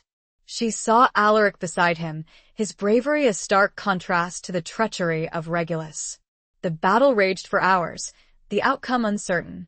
Both sides fought with fierce determination, fueled by loyalty, ambition, and hatred. The air was filled with the clash of steel, the cries of the wounded, and the roar of the combatants. Marjorie saw Regulus, his armor gleaming, his face contorted with rage, cutting a swathe through Warwick's ranks. He was a formidable warrior, driven by a ruthless ambition, and he seemed unstoppable. She feared for Warwick's life, for Alaric's, for the lives of all the men who were fighting for their lord, for their homes, for their families. She felt helpless, trapped behind the castle walls, unable to do anything but watch and pray. Then she saw it. Regulus, his back turned, was about to strike down a wounded soldier. Warwick, seeing the danger, charged towards him, his sword raised. But Regulus turned, his own sword flashing, and struck Warwick a glancing blow to the head. Marjorie screamed, her heart leaping into her throat. Warwick staggered, his helmet falling to the ground, his face covered in blood. He fell to his knees, his sword slipping from his grasp. Regulus raised his sword for the killing blow, his face triumphant. But before he could strike, Alaric intervened, throwing himself in front of his brother, deflecting Regulus's blow with his shield. Alaric and Regulus fought fiercely, their swords clashing, their bodies straining. Alaric was younger, faster, but Regulus was stronger, more experienced. The outcome of their duel seemed inevitable. But then, Warwick, his head still bleeding, rose to his feet. He picked up his sword, his eyes filled with a cold fury. He charged towards Regulus, his movements swift and deadly. He struck Regulus a blow to the chest, piercing his armor, sending him crashing to the ground. Regulus lay there, his lifeblood staining the snow, his eyes wide with shock and disbelief. Warwick stood over him, his sword dripping with blood, his face a mask of grim satisfaction. The battle was over. Regulus's rebellion had been crushed. Marjorie ran down to the battlefield, her heart pounding with relief and fear. She found Warwick, his wounds being tended to by a healer. He looked pale and shaken, but he was alive. She knelt beside him, her eyes filling with tears. "My lord," she said, her voice trembling, "are you all right?" He looked at her, his eyes filled with a mixture of pain and something else. Gratitude? Affection? "I am alive," he said, his voice weak. "Thanks to you, Marjorie." He reached out and took her hand, his grip surprisingly strong. She squeezed his hand, her tears falling onto his blood-stained armor. "You saved us," he said. "You saved me." She shook her head. "It was you," she said. "You defeated him. You won." He smiled, a weak, fleeting smile. "We won, Marjorie," he said. "Together." The snow continued to fall, covering the battlefield in a blanket of white, concealing the blood and the carnage. But the victory was clear. The rebellion had been crushed, and the threat to Warwick's rule had been eliminated. But the cost had been high. Many lives had been lost, and the scars of the battle would linger, both on the land and in the hearts of those who had survived. As Warwick was carried back into the castle with her, she realized, blood on the snow, a symbol of the day, of all they had done. It was the price of survival, of a beginning. It could not be washed away, not easily. Chapter 13. The Captive Heart. The aftermath of the battle was a time of healing, both physical and emotional. Warwick recovered from his wounds, slowly regaining his strength, but the scar on his forehead remained, a permanent reminder of the violence he had endured. The castle, too, bore the marks of the conflict, its walls scarred, its inhabitants shaken. Marjorie tended to Warwick, her initial fear and anxiety giving way to a deeper, more complex emotion. She had seen his vulnerability, his pain, his courage, and it had stirred something within her, a sense of connection, of empathy, of something akin to love. She found herself drawn to him, seeking out his company, wanting to ease his burden, to offer him comfort. She sat by his bedside, reading to him, talking to him, simply being present. She saw a side of him that he rarely revealed to others, a gentleness, a vulnerability, a deep-seated sense of responsibility for his people. He, in turn, seemed to appreciate her presence, her care. He looked at her with a new tenderness, a warmth that had been absent before. He spoke to her of his past, of his fears, of his hopes for the future. He confided in her, treating her not just as a wife, but as a friend, a confidant, an equal. Isolde, seeing her influence waning, her schemes thwarted, grew increasingly bitter and resentful. She watched Marjorie and Warwick with a venomous gaze, her whispers growing more malicious, her attempts to undermine Marjorie more desperate. But her efforts were in vain. Warwick's trust in Marjorie had deepened, strengthened by her bravery, her loyalty, her unwavering support during the crisis. He saw her now not as a prize of war, but as a partner, a woman he could rely on, a woman he cared for. One evening, as Marjorie was sitting by Warwick's bedside, he reached out and took her hand.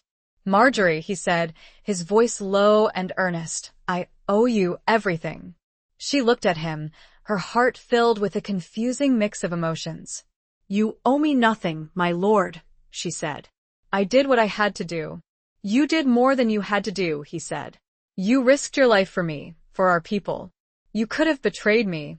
You could have joined Regulus, but you didn't." "I could never betray you," she said, her voice trembling slightly. Not after everything." He squeezed her hand, his eyes searching hers.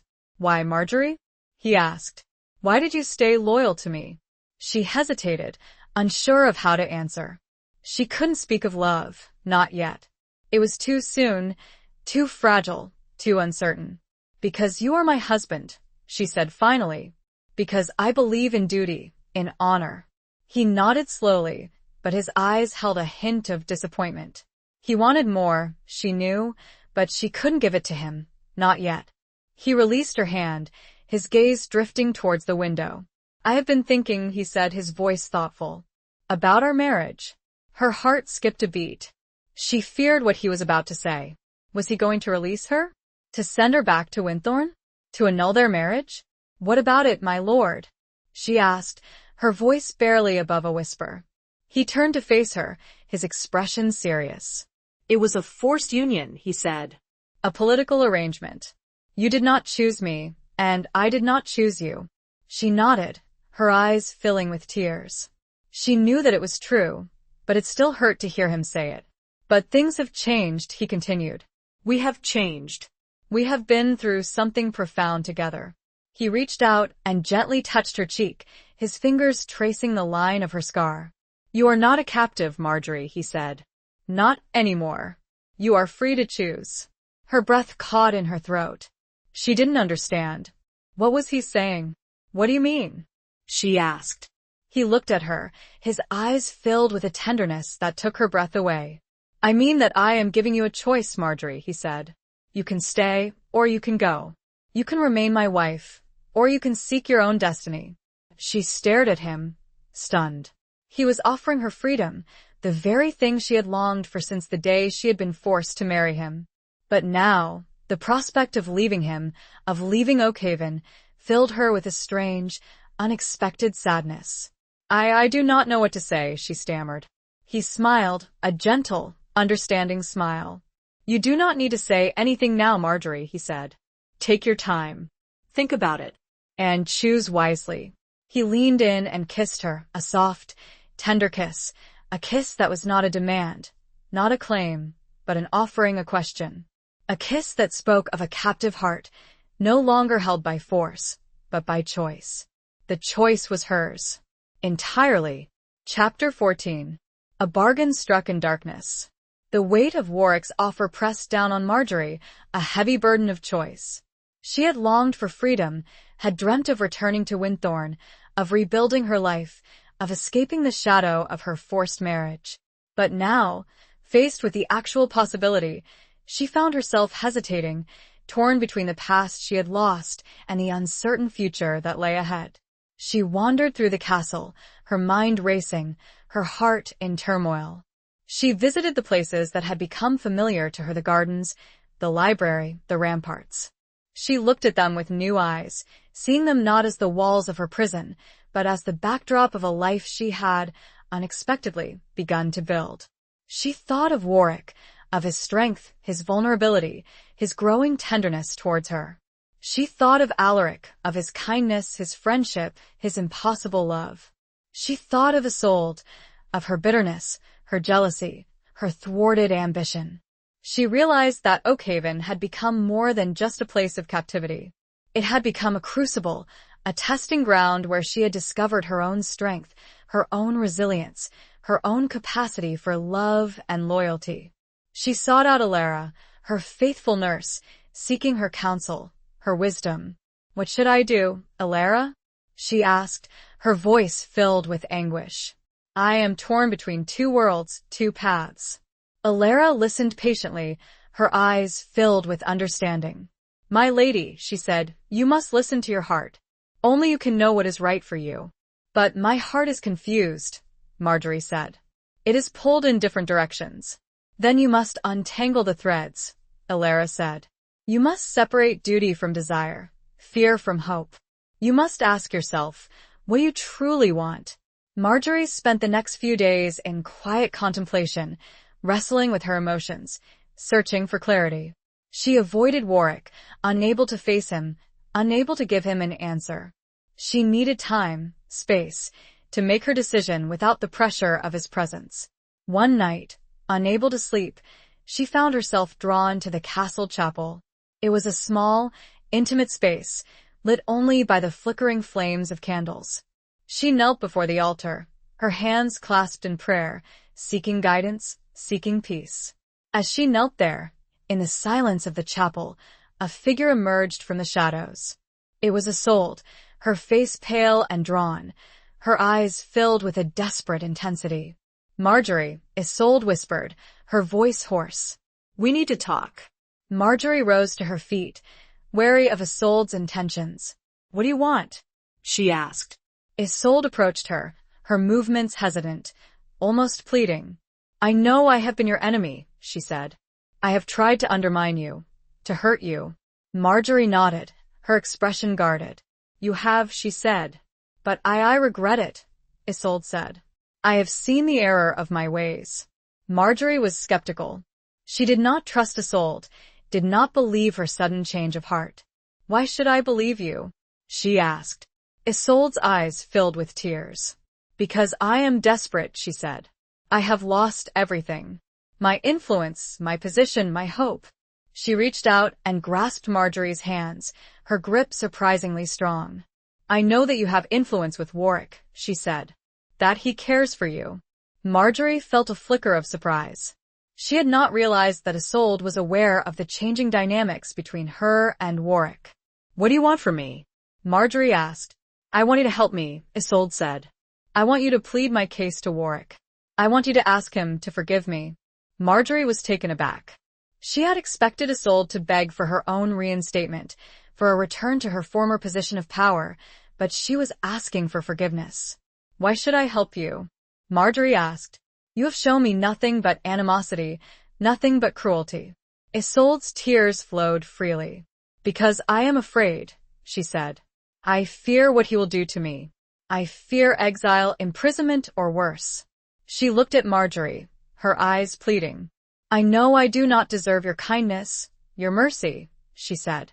But I am begging you help me. Marjorie was torn.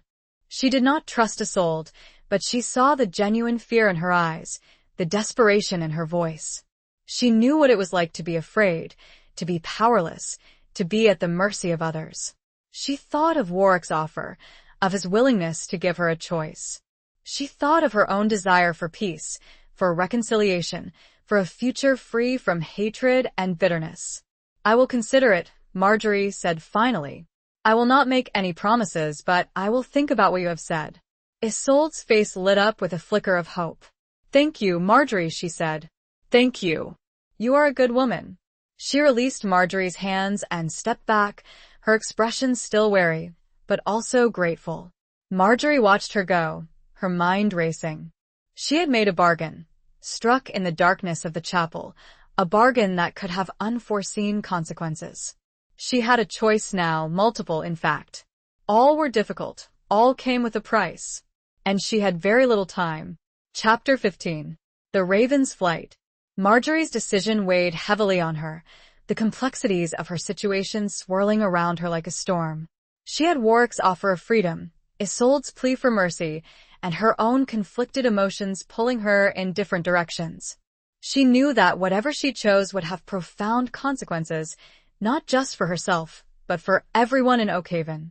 She sought solitude in the castle's highest tower, a place where she could be alone with her thoughts, where she could gaze out at the vast landscape and try to find some clarity. The wind whipped around her, cold and fierce, mirroring the turmoil in her heart. She thought of Winthorne, of her childhood home, of the life she had lost. She yearned for the familiar comfort of her own lands, for the faces of her people, for the sense of belonging that had been stolen from her. But she also thought of Oakhaven, of the life she had begun to build, of the unexpected bonds she had formed. She thought of Warwick, of his strength, his vulnerability, his growing love for her. She thought of Alaric, of his kindness, his friendship, his unwavering support. She realized that she was no longer the same woman who had arrived at Oakhaven, a captive bride, filled with resentment and despair. She had grown stronger, more resilient, more confident. She had discovered her own agency, her own power, her own capacity for love and forgiveness. She knew that returning to Winthorne would be a return to the past, a step backward into a world that no longer existed. It would be a denial of the growth she had experienced, of the lessons she had learned, of the person she had become. But staying at Oakhaven meant facing an uncertain future, a future filled with challenges, with political intrigue, with a constant threat of violence. It meant accepting her role as Warwick's wife, a role that she had once resisted, but now she wasn't so sure. She thought of Isolde, of her plea for mercy. She still didn't trust her, still suspected her motives, but she also felt a flicker of compassion for her, a recognition of their shared humanity. She knew that forgiveness was a powerful force, a way to heal wounds, to break cycles of hatred and violence. As the sun began to set, casting long shadows across the landscape, Marjorie made her decision. It was not an easy decision, not a perfect decision, but it was a decision that came from her heart, a decision that honored her growth, her resilience, her newfound sense of self. She descended from the tower, her steps purposeful, her resolve firm. She sought out Warwick, finding him in his private chamber, studying a map of his territories. He looked up as she entered, his eyes searching hers. "Marjorie," he said, his voice soft. "Have you made your decision?" She nodded, her heart pounding. "I have," she said. She approached him, her gaze unwavering. "I will stay," she said, her voice clear and steady. "I will remain your wife." His face lit up with a mixture of relief and joy. He reached out and took her hands, his grip warm and strong. "Marjorie," he said, his voice filled with emotion, "you have made me the happiest man in the world." She smiled, a genuine smile, a smile that reflected the peace she had found within herself. "But I have conditions," she said. His smile faded slightly, replaced by a look of curiosity. "Conditions?" he asked. "Yes," she said. "I will stay, but not as a captive, not as a pawn. I will stay as your partner, as your equal. I will have a voice in the affairs of this castle, in the decisions that affect our people." He nodded slowly, considering her words. "I agree," he said. "You have earned that right." And she continued, "I ask for one more thing." "What is it?" he asked. "I ask for your mercy," she said. "For Isolde." His expression hardened. "Isolde?" he echoed. "She has betrayed us. She has plotted against us. She deserves punishment, not mercy." "I know," Marjorie said. "But I believe that forgiveness is stronger than vengeance. I believe that we can break the cycle of hatred, that we can build a better future, a future based on trust and understanding." He studied her for a long moment, his eyes searching hers. He saw her strength, her compassion, her unwavering belief in the power of forgiveness. "Very well," he said finally. "I will grant your request. I will show Isolde mercy." He released her hands and turned away, his gaze fixed on the map. "But she will be watched," he said. "She will be given a chance to prove her loyalty, to earn our trust. And if she fails, she will face the consequences." Marjorie nodded, accepting his terms. She knew that it was a risk, that Isolde might betray them again, but she was willing to take that risk. She believed in the possibility of redemption, in the power of second chances. Isolde was brought to them.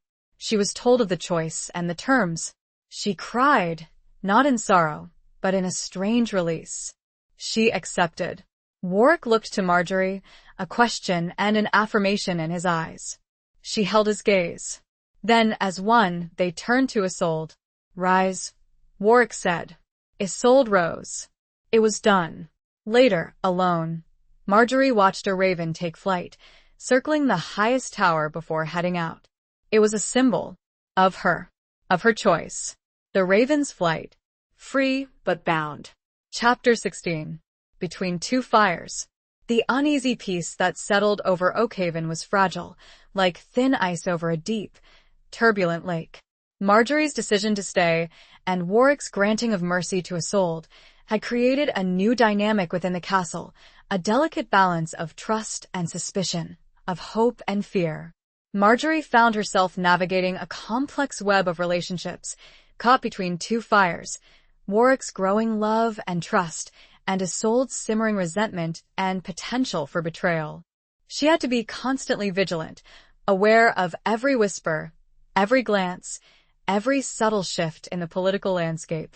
Warwick treated her with a newfound respect and affection, consulting her on matters of state, seeking her counsel, and sharing his hopes and fears with her. He was a changed man, softened by her influence, his harsh edges smoothed by her compassion and wisdom. He was falling in love with her, deeply and irrevocably, and she was falling in love with him. But their growing closeness was a source of both joy and anxiety for Marjorie. She feared that it would alienate Alaric, who still harbored feelings for her, and that it would further enrage Isolde, fueling her desire for revenge. Alaric, true to his nature, accepted Marjorie's decision with grace and understanding. He remained her friend, her confidant, his love for her tempered by a genuine respect for her choice and a loyalty to his brother. He was a constant source of support, a steady presence in the midst of the swirling uncertainties. Isolde, however, was a different story. She maintained a facade of gratitude and repentance, performing her duties diligently, attending to Marjorie with a seemingly genuine concern. But Marjorie saw the flicker of resentment in her eyes, the subtle undercurrent of bitterness in her voice. She knew that Isolde was playing a long game, biding her time, waiting for an opportunity to strike. One day, Marjorie discovered a hidden compartment in Isolde's chambers containing a collection of letters, coded messages, and a small, ornate dagger. The letters were from various disgruntled nobles, expressing their dissatisfaction with Warwick's rule and their willingness to support a new rebellion.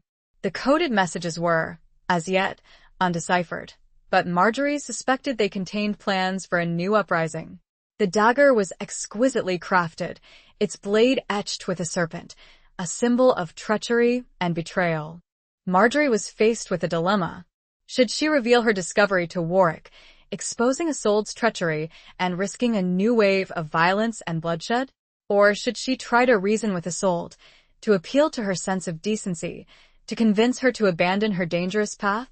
She chose the latter, believing that forgiveness and understanding were stronger than vengeance and retribution. She confronted Isolde, presenting her with the evidence of her treachery. Isolde's facade crumbled. She did not deny her involvement in the plot, did not plead for mercy. Instead, she launched into a bitter tirade, accusing Marjorie of stealing her rightful place, of usurping her position, of ruining her life.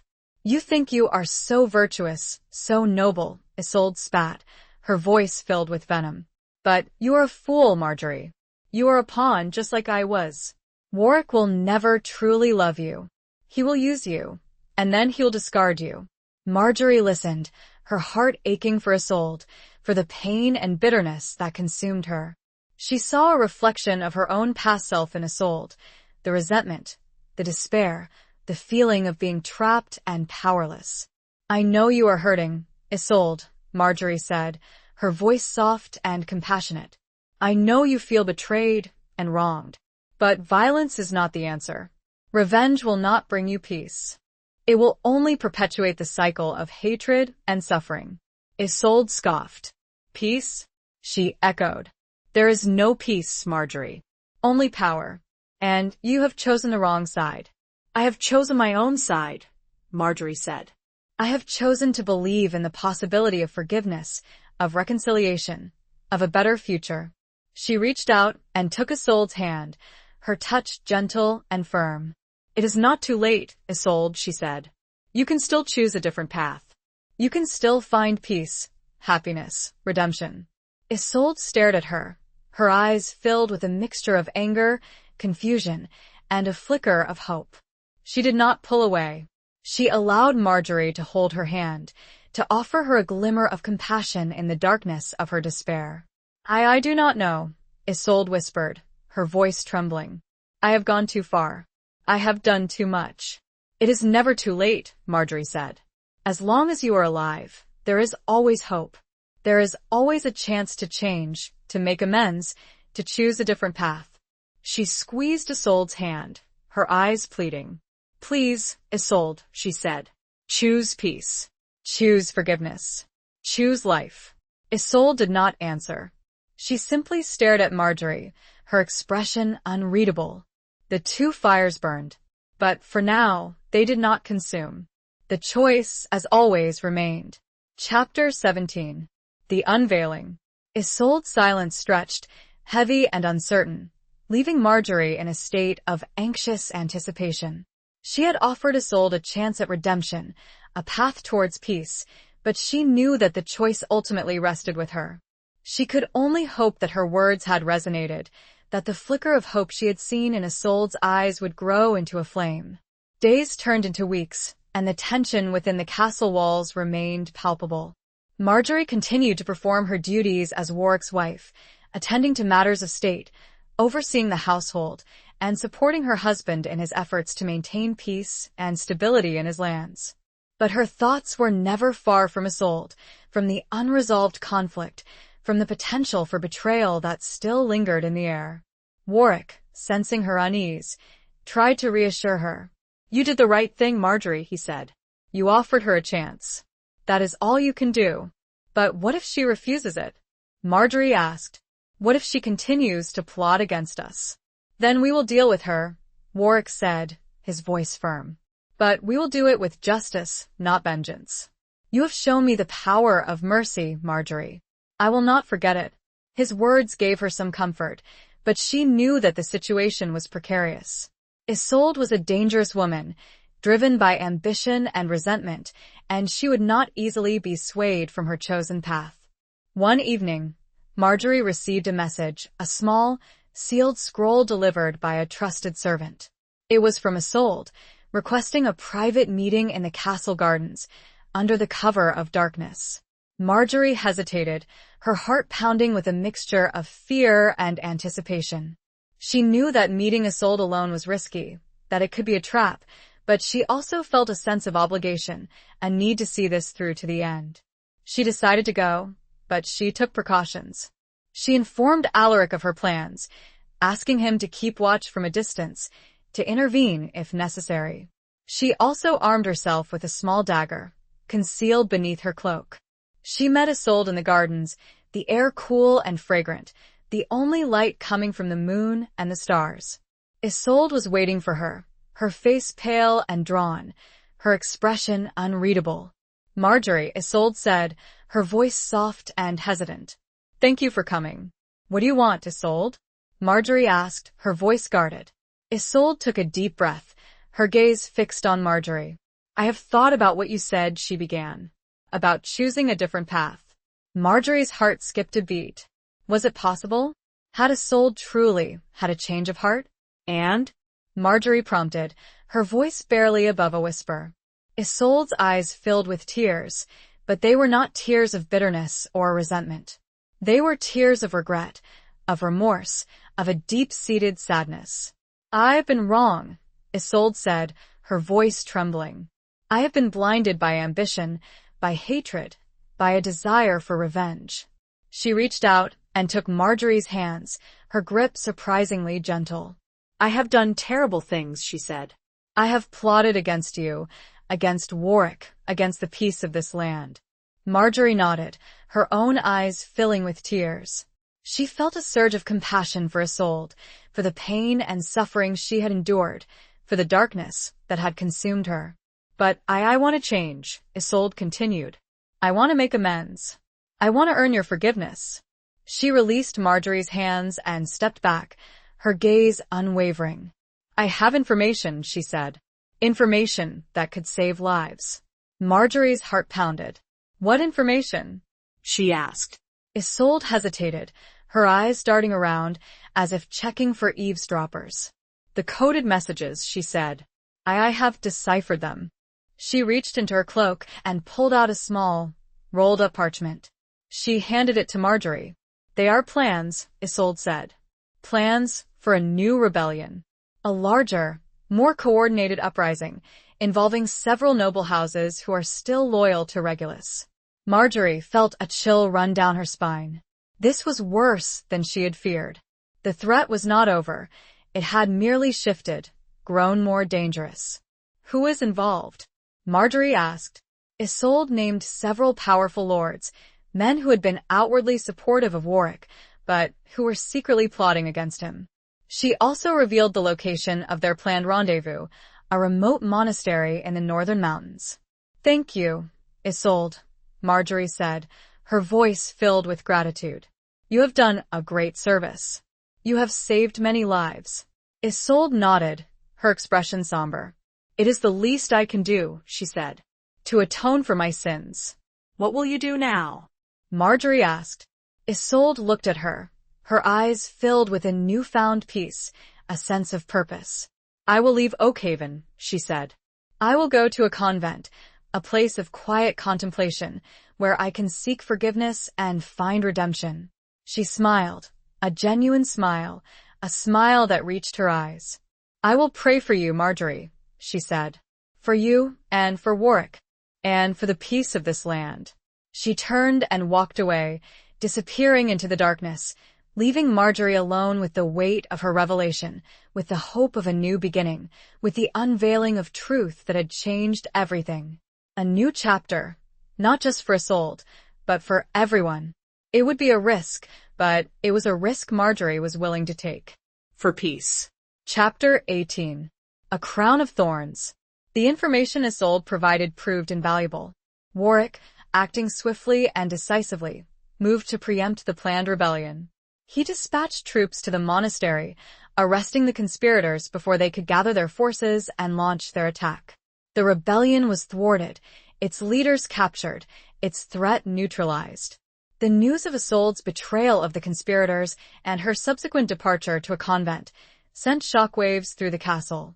Many were skeptical, suspecting a trick, a ploy to gain favor. But Marjorie and Warwick, knowing the truth, stood by their decision to trust her, to offer her a chance at redemption. Warwick publicly acknowledged Isolde's role in preventing the rebellion, praising her courage and her newfound loyalty. He declared a day of thanksgiving, a celebration of peace and reconciliation, a testament to the power of forgiveness. But the victory was not without its cost. The discovery of the conspiracy had revealed the deep divisions that still existed within the realm, the lingering resentment towards Warwick's rule, the constant threat of betrayal and violence. Warwick, burdened by the weight of his responsibilities, grew increasingly withdrawn and somber. He confided in Marjorie, sharing his fears and his doubts, his longing for a lasting peace, a peace that seemed ever more elusive. "I am tired, Marjorie," he confessed one evening as they sat together in their private chamber. "Tired of war, tired of bloodshed, tired of the constant struggle for power." She reached out and took his hand, her touch gentle and comforting. "I know," she said. "But you are not alone. You have me, you have Alaric, you have your loyal bannermen. We will face this together." He looked at her, his eyes filled with gratitude and something more. Love. A love that had grown slowly, steadily, through trials and tribulations, a love that was both a source of strength and a burden of responsibility. "You are my strength, Marjorie," he said, his voice soft and earnest. "You are the reason I keep fighting, the reason I believe in a better future." He leaned in and kissed her, a deep, passionate kiss, a kiss that spoke of love, of commitment, of a shared destiny. It was a kiss that sealed their bond, a promise of a future together, a future they would build, together, brick by brick. But even as they embraced, a shadow loomed over them, a threat that came not from external enemies, but from within Warwick's own court. Lord Elmsworth, Warwick's chancellor, a man who had served him faithfully for many years, approached Marjorie with a grave warning. He had uncovered a plot, a conspiracy to assassinate Warwick. Marjorie was stunned. "Who?" she asked, her voice trembling. "Who would do such a thing?" Elmsworth hesitated, his eyes filled with fear and concern. "I do not know for certain," he said. "But the evidence points to someone close to the throne." He revealed that the plot involved poisoning Warwick, using a rare and deadly herb that would mimic the symptoms of a natural illness. He had intercepted a message, a coded instruction to a servant within the castle, detailing the plan. Marjorie felt a chill run down her spine. The threat was real, immediate and terrifying. She knew that she had to act quickly, to protect Warwick, to save his life. She confided in Alaric, seeking his help and his counsel.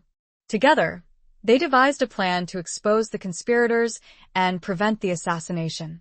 They decided to keep the information secret from Warwick, fearing that he would dismiss it, that he would not believe that someone within his own court could betray him so cruelly. They began their own investigation, questioning servants, searching chambers, following leads. They worked in secrecy, their movements carefully concealed, their every step fraught with danger. They discovered that the servant implicated in the plot was a young woman named Anya, a kitchen maid who had recently been promoted to serving Warwick's personal meals. She was a quiet, unassuming girl, seemingly incapable of such treachery. Marjorie confronted Anya, her heart pounding with a mixture of fear and pity. She saw the terror in the girl's eyes, the desperation in her voice. Anya confessed, revealing that she had been coerced into the plot, threatened by a powerful nobleman who held her family hostage. She had been given the poison, instructed to add it to Warwick's wine, promised that her family would be released if she succeeded. Marjorie felt a surge of compassion for Anya, for the impossible choice she had been forced to make. She knew that she was a victim, just as Warwick was a target. The true villain remained hidden. Anya revealed the name of the nobleman who had coerced her, Lord Elmsworth. Marjorie was shocked, disbelief warring with a growing sense of dread. Elmsworth, the trusted chancellor, the man who had warned her of the plot, was himself the mastermind. He had used her, manipulated her, played her for a fool. She realized that the entire plot had been a carefully orchestrated deception, a way for Elmsworth to seize power, to eliminate Warwick and claim the throne for himself. He had used Anya as a pawn, and he had almost used Marjorie as his unwitting accomplice. It was a crown of thorns he offered, a throne built on lies and murder. Marjorie's choice was clear. She had to stop him. But how? Chapter 19. The Battle for Dawn. The revelation of Elmsworth's treachery sent shockwaves through Marjorie and Alaric. They had trusted him, confided in him, and he had betrayed them in the most heinous way possible. They knew that they had to act quickly, decisively, to prevent him from carrying out his plan and seizing power. They decided to confront Elmsworth, to expose his treachery and bring him to justice. But they knew that it would be dangerous. Elmsworth was a powerful man, with allies within the court, and he would not hesitate to use violence to protect himself. They devised a plan, a risky gamble that relied on surprise, speed, and the element of trust. They would confront Elmsworth during the evening meal, in the presence of Warwick and the assembled court. They would present their evidence, expose his treachery, and call upon Warwick to arrest him. Marjorie steeled herself for the confrontation, her heart pounding with a mixture of fear and determination. She knew that the fate of Oakhaven, the lives of Warwick and countless others, rested on her shoulders. As the evening meal began, Marjorie and Alaric took their places at the high table, their eyes fixed on Elmsworth. He sat beside Warwick, his usual demeanor of calm authority masking his inner turmoil, his hidden agenda. Warwick greeted them with a smile, unaware of the storm that was about to break. He raised his goblet, proposing a toast to peace and prosperity. As the assembled guests raised their own goblets, Marjorie rose to her feet, her voice clear and steady. "My lord," she said, "I must speak." Warwick looked at her, surprised. "Marjorie?" he said.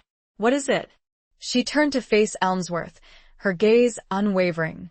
"Lord Elmsworth," she said, "you are accused of treason." A hush fell over the hall. Everyone stared at Marjorie, then at Elmsworth, their faces a mixture of shock and disbelief. Elmsworth rose to his feet, his face pale, his eyes filled with a mixture of anger and fear. "What is the meaning of this?" he demanded. "Lady Marjorie, you have lost your mind." "I have not," Marjorie said. "I have proof of your treachery. You plotted to assassinate Lord Warwick, to seize power for yourself." She presented the evidence. Anya's confession, the intercepted message, the poison that had been found in Anya's possession. Elmsworth tried to deny it, to bluster his way out of the accusation, but his words rang hollow. The evidence was overwhelming, undeniable. Warwick stared at Elmsworth, his face a mask of disbelief and betrayal. "Is this true, Elmsworth?" he asked, his voice low and dangerous. Elmsworth knew that he was cornered. He had underestimated Marjorie, underestimated her courage, her intelligence, her determination. He had thought he could manipulate her, use her as a pawn in his game, but he had been wrong. He drew his sword, his eyes filled with a desperate fury. "You will not take me alive," he shouted. Chaos erupted in the hall. Knights drew their swords, servants screamed, and the assembled guests scrambled for safety. Alaric sprang to Warwick's defense, his own sword flashing in the torchlight. He engaged Elmsworth in a fierce duel, their blades clashing, their bodies straining. Marjorie, armed with a dagger she had taken from Isolde's chambers, moved to protect Warwick. She stood between him and the chaos, her body a shield, her determination unwavering. The duel between Alaric and Elmsworth was swift and brutal. Alaric was younger, faster, but Elmsworth was more experienced, driven by a desperate will to survive. But Alaric, fueled by his loyalty to his brother, by his love for Marjorie, by his commitment to justice, fought with a fierce determination. He disarmed Elmsworth, his sword pointing at the traitor's throat. "Yield, Elmsworth," Alaric said, his voice cold and commanding. "It is over." Elmsworth glared at him, his eyes filled with hatred and defiance. Then, slowly, he lowered his head. "I yield," he whispered. Warwick rose to his feet, his face grim. He looked at Elmsworth, his former friend, his trusted advisor, now revealed as a traitor, a would-be assassin. "Take him away," Warwick ordered, his voice heavy with sadness and betrayal. "He will be tried for his crimes." As Elmsworth was led away, the hall slowly returned to order. The assembled guests looked at Marjorie and Alaric with a mixture of awe and gratitude. They had saved Warwick's life, they had averted a coup, they had preserved the peace. Warwick approached Marjorie, his eyes filled with admiration and love. He took her hand, his touch gentle and tender. "You saved me, Marjorie," he said, his voice filled with emotion. "You saved us all." She smiled, a tired but triumphant smile. "We did it together," she said. "You, me, and Alaric." He leaned in and kissed her, a deep, passionate kiss, a kiss that spoke of love, of gratitude, of a shared victory. It was a kiss that sealed their bond, a promise of a future free from treachery, a future built on trust and loyalty. The battle for Dawn had been won, but the war for a lasting peace was far from over. Chapter 20. A Vow Renewed. The exposure and arrest of Elmsworth sent ripples of change throughout Oakhaven. The court was purged of his remaining allies, and a new sense of vigilance and caution settled over the castle. Warwick, shaken by the betrayal of his closest advisor, relied even more heavily on Marjorie and Alaric, trusting their judgment and their loyalty implicitly. Marjorie found herself taking on a more prominent role in the affairs of the realm, advising Warwick on matters of policy, mediating disputes, and working to heal the divisions that still lingered within the court. She was no longer just a wife, a figurehead, but a true partner, a force for stability and progress. Alaric, too, was given greater responsibilities, becoming Warwick's right hand, his trusted lieutenant, his closest confidant. He proved himself to be a capable leader, a skilled diplomat, and a loyal brother, earning the respect and admiration of the court. The relationship between Marjorie and Warwick deepened, strengthened by the trials they had faced together, by the trust they had forged, by the love that had blossomed between them. They were no longer bound by a forced marriage, by political expediency, but by a genuine connection, a shared commitment to each other and to their people. One spring morning, a year after the thwarted rebellion, Warwick led Marjorie to the castle gardens, the same place where they had shared so many pivotal moments, so many difficult conversations. The air was filled with the scent of blossoms, the sun warm on their skin, the birds singing their cheerful melodies. He turned to her, his eyes filled with a tenderness that took her breath away. "Marjorie," he said, his voice soft and earnest, "when you first came to Oakhaven, you were a stranger, a captive, a bride forced upon me." She nodded, remembering the pain, the resentment, the fear that had consumed her in those early days. "But you have become so much more," he continued. "You have become my friend, my confidant, my advisor, my love." He reached out and took her hands, his grip warm and strong. "You have shown me the meaning of courage, of loyalty, of forgiveness. You have taught me to be a better man, a better ruler." He knelt before her, his gaze unwavering. "Marjorie of Winthorn," he said, "will you do me the great honor of becoming my wife, not in name only, but in heart and soul? Will you renew your vows with me, freely and willingly, before all our people?" Tears welled up in Marjorie's eyes, tears of joy, of gratitude, of a love that had blossomed against all odds. She had come to Oakhaven a captive, a pawn in a political game, but she had found freedom, she had found love, she had found her true home. "Yes," she whispered, her voice choked with emotion. "Yes, Edmund, I will." He rose to his feet and embraced her, holding her close, his heart beating in time with hers. They kissed a long, tender kiss, a kiss that sealed their promise, a kiss that spoke of a future filled with hope, with love, with a shared destiny.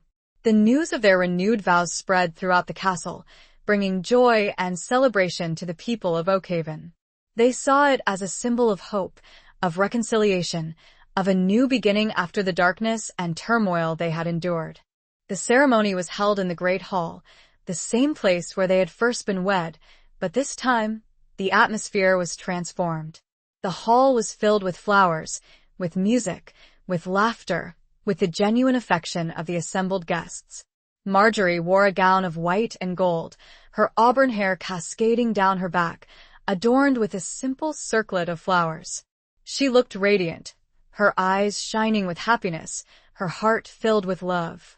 Warwick, dressed in his finest attire, stood beside her, his gaze fixed on her, his expression filled with pride and adoration. He looked every bit the noble lord, but there was a softness in his eyes, a tenderness that had been absent before. They exchanged their vows, not the formal, perfunctory words of their first wedding, but heartfelt promises of love, of loyalty, of a lifelong commitment to each other. Their voices rang out clear and strong, filled with emotion, witnessed by all who had gathered. As they were pronounced husband and wife, a cheer erupted from the assembled guests, a joyous celebration of their union, of their love, of the new beginning they had forged together. They held a feast, a joyous celebration filled with music, dancing, and laughter. They shared their happiness with their people, welcoming everyone to join in the festivities, bridging the gap between ruler and subject, forging a bond of unity and shared purpose. As the day drew to a close, Marjorie and Warwick stood together on the ramparts, gazing out at the moonlit landscape. The air was still and peaceful, the stars shining brightly in the clear night sky. "We did it, Marjorie," Warwick said, his voice filled with contentment. "We survived. We found our way to each other." She leaned against him, her head resting on his shoulder. "We did," she agreed. "And we built something beautiful. From the ashes." They stood in silence for a long moment, their hearts filled with gratitude, with love, with the promise of a future filled with hope and happiness. The vow renewed, not just between them, but with their people, with their land. It was a new beginning, a true beginning. Epilogue. Years passed, seasons turning, painting the landscape of Oakhaven in ever-changing hues. The scars of war and betrayal slowly faded, replaced by a growing sense of peace and prosperity. Warwick and Marjorie ruled wisely and justly, their reign marked by compassion, fairness, and a deep commitment to the well-being of their people. Their love, born in the crucible of conflict and nurtured through trials and tribulations, deepened with each passing year. They were not just husband and wife, but partners, confidants, soulmates, their lives intertwined like the threads of a richly woven tapestry. They were blessed with children, a son and a daughter, who brought joy and laughter to the castle, filling its halls with the sounds of life and hope. Marjorie found fulfillment in motherhood, nurturing her children with the same love and devotion she had shown to her people. Alaric remained a steadfast presence in their lives, a loyal brother, a trusted advisor, a cherished friend. He never married, his heart forever holding a place for Marjorie, but he found contentment in serving his brother and his realm, his loyalty unwavering. Isolde, true to her word, remained at the convent, dedicating her life to prayer and contemplation. She corresponded with Marjorie occasionally, her letters filled with reflections on her past mistakes, her gratitude for Marjorie's forgiveness, and her newfound peace. She had found redemption, not in power or position, but in humility and service. The story of Marjorie and Warwick became a legend, whispered throughout the land, a tale of a forced marriage that blossomed into a true love, of a captive bride who became a queen in her own right, of a warlord who learned the power of mercy and forgiveness. One evening, as the sun set over the rolling hills of Oakhaven, casting a golden glow over the castle walls, Marjorie and Warwick stood together on the ramparts, their hands clasped, their hearts filled with a quiet contentment. They were older now, their hair streaked with silver, their faces lined with the marks of time and experience, but their love remained as strong and vibrant as ever. "We built a good life, Marjorie," Warwick said, his voice soft and reflective. "From the ashes of war, we built something beautiful." She smiled, her eyes meeting his, filled with a love that had endured the test of time. "We did," she agreed. "Together." They looked out at the landscape, at the fields and forests, at the villages and towns, at the people who lived and thrived under their rule. They had faced challenges, overcome obstacles, endured betrayals, but they had emerged stronger, wiser, more deeply connected to each other and to their land. The wind whispered through the battlements, carrying the scent of wildflowers and the distant sound of children's laughter. It was a sound of hope, of promise, of a future secured by love, by loyalty, by the enduring power of forgiveness. A future they built, together. A future that started with a marriage of swords, but ended as a testament to hearts entwined. It wasn't perfect, but it was theirs, and it was beautiful. They continued, looking out. They were quiet, hand in hand, content,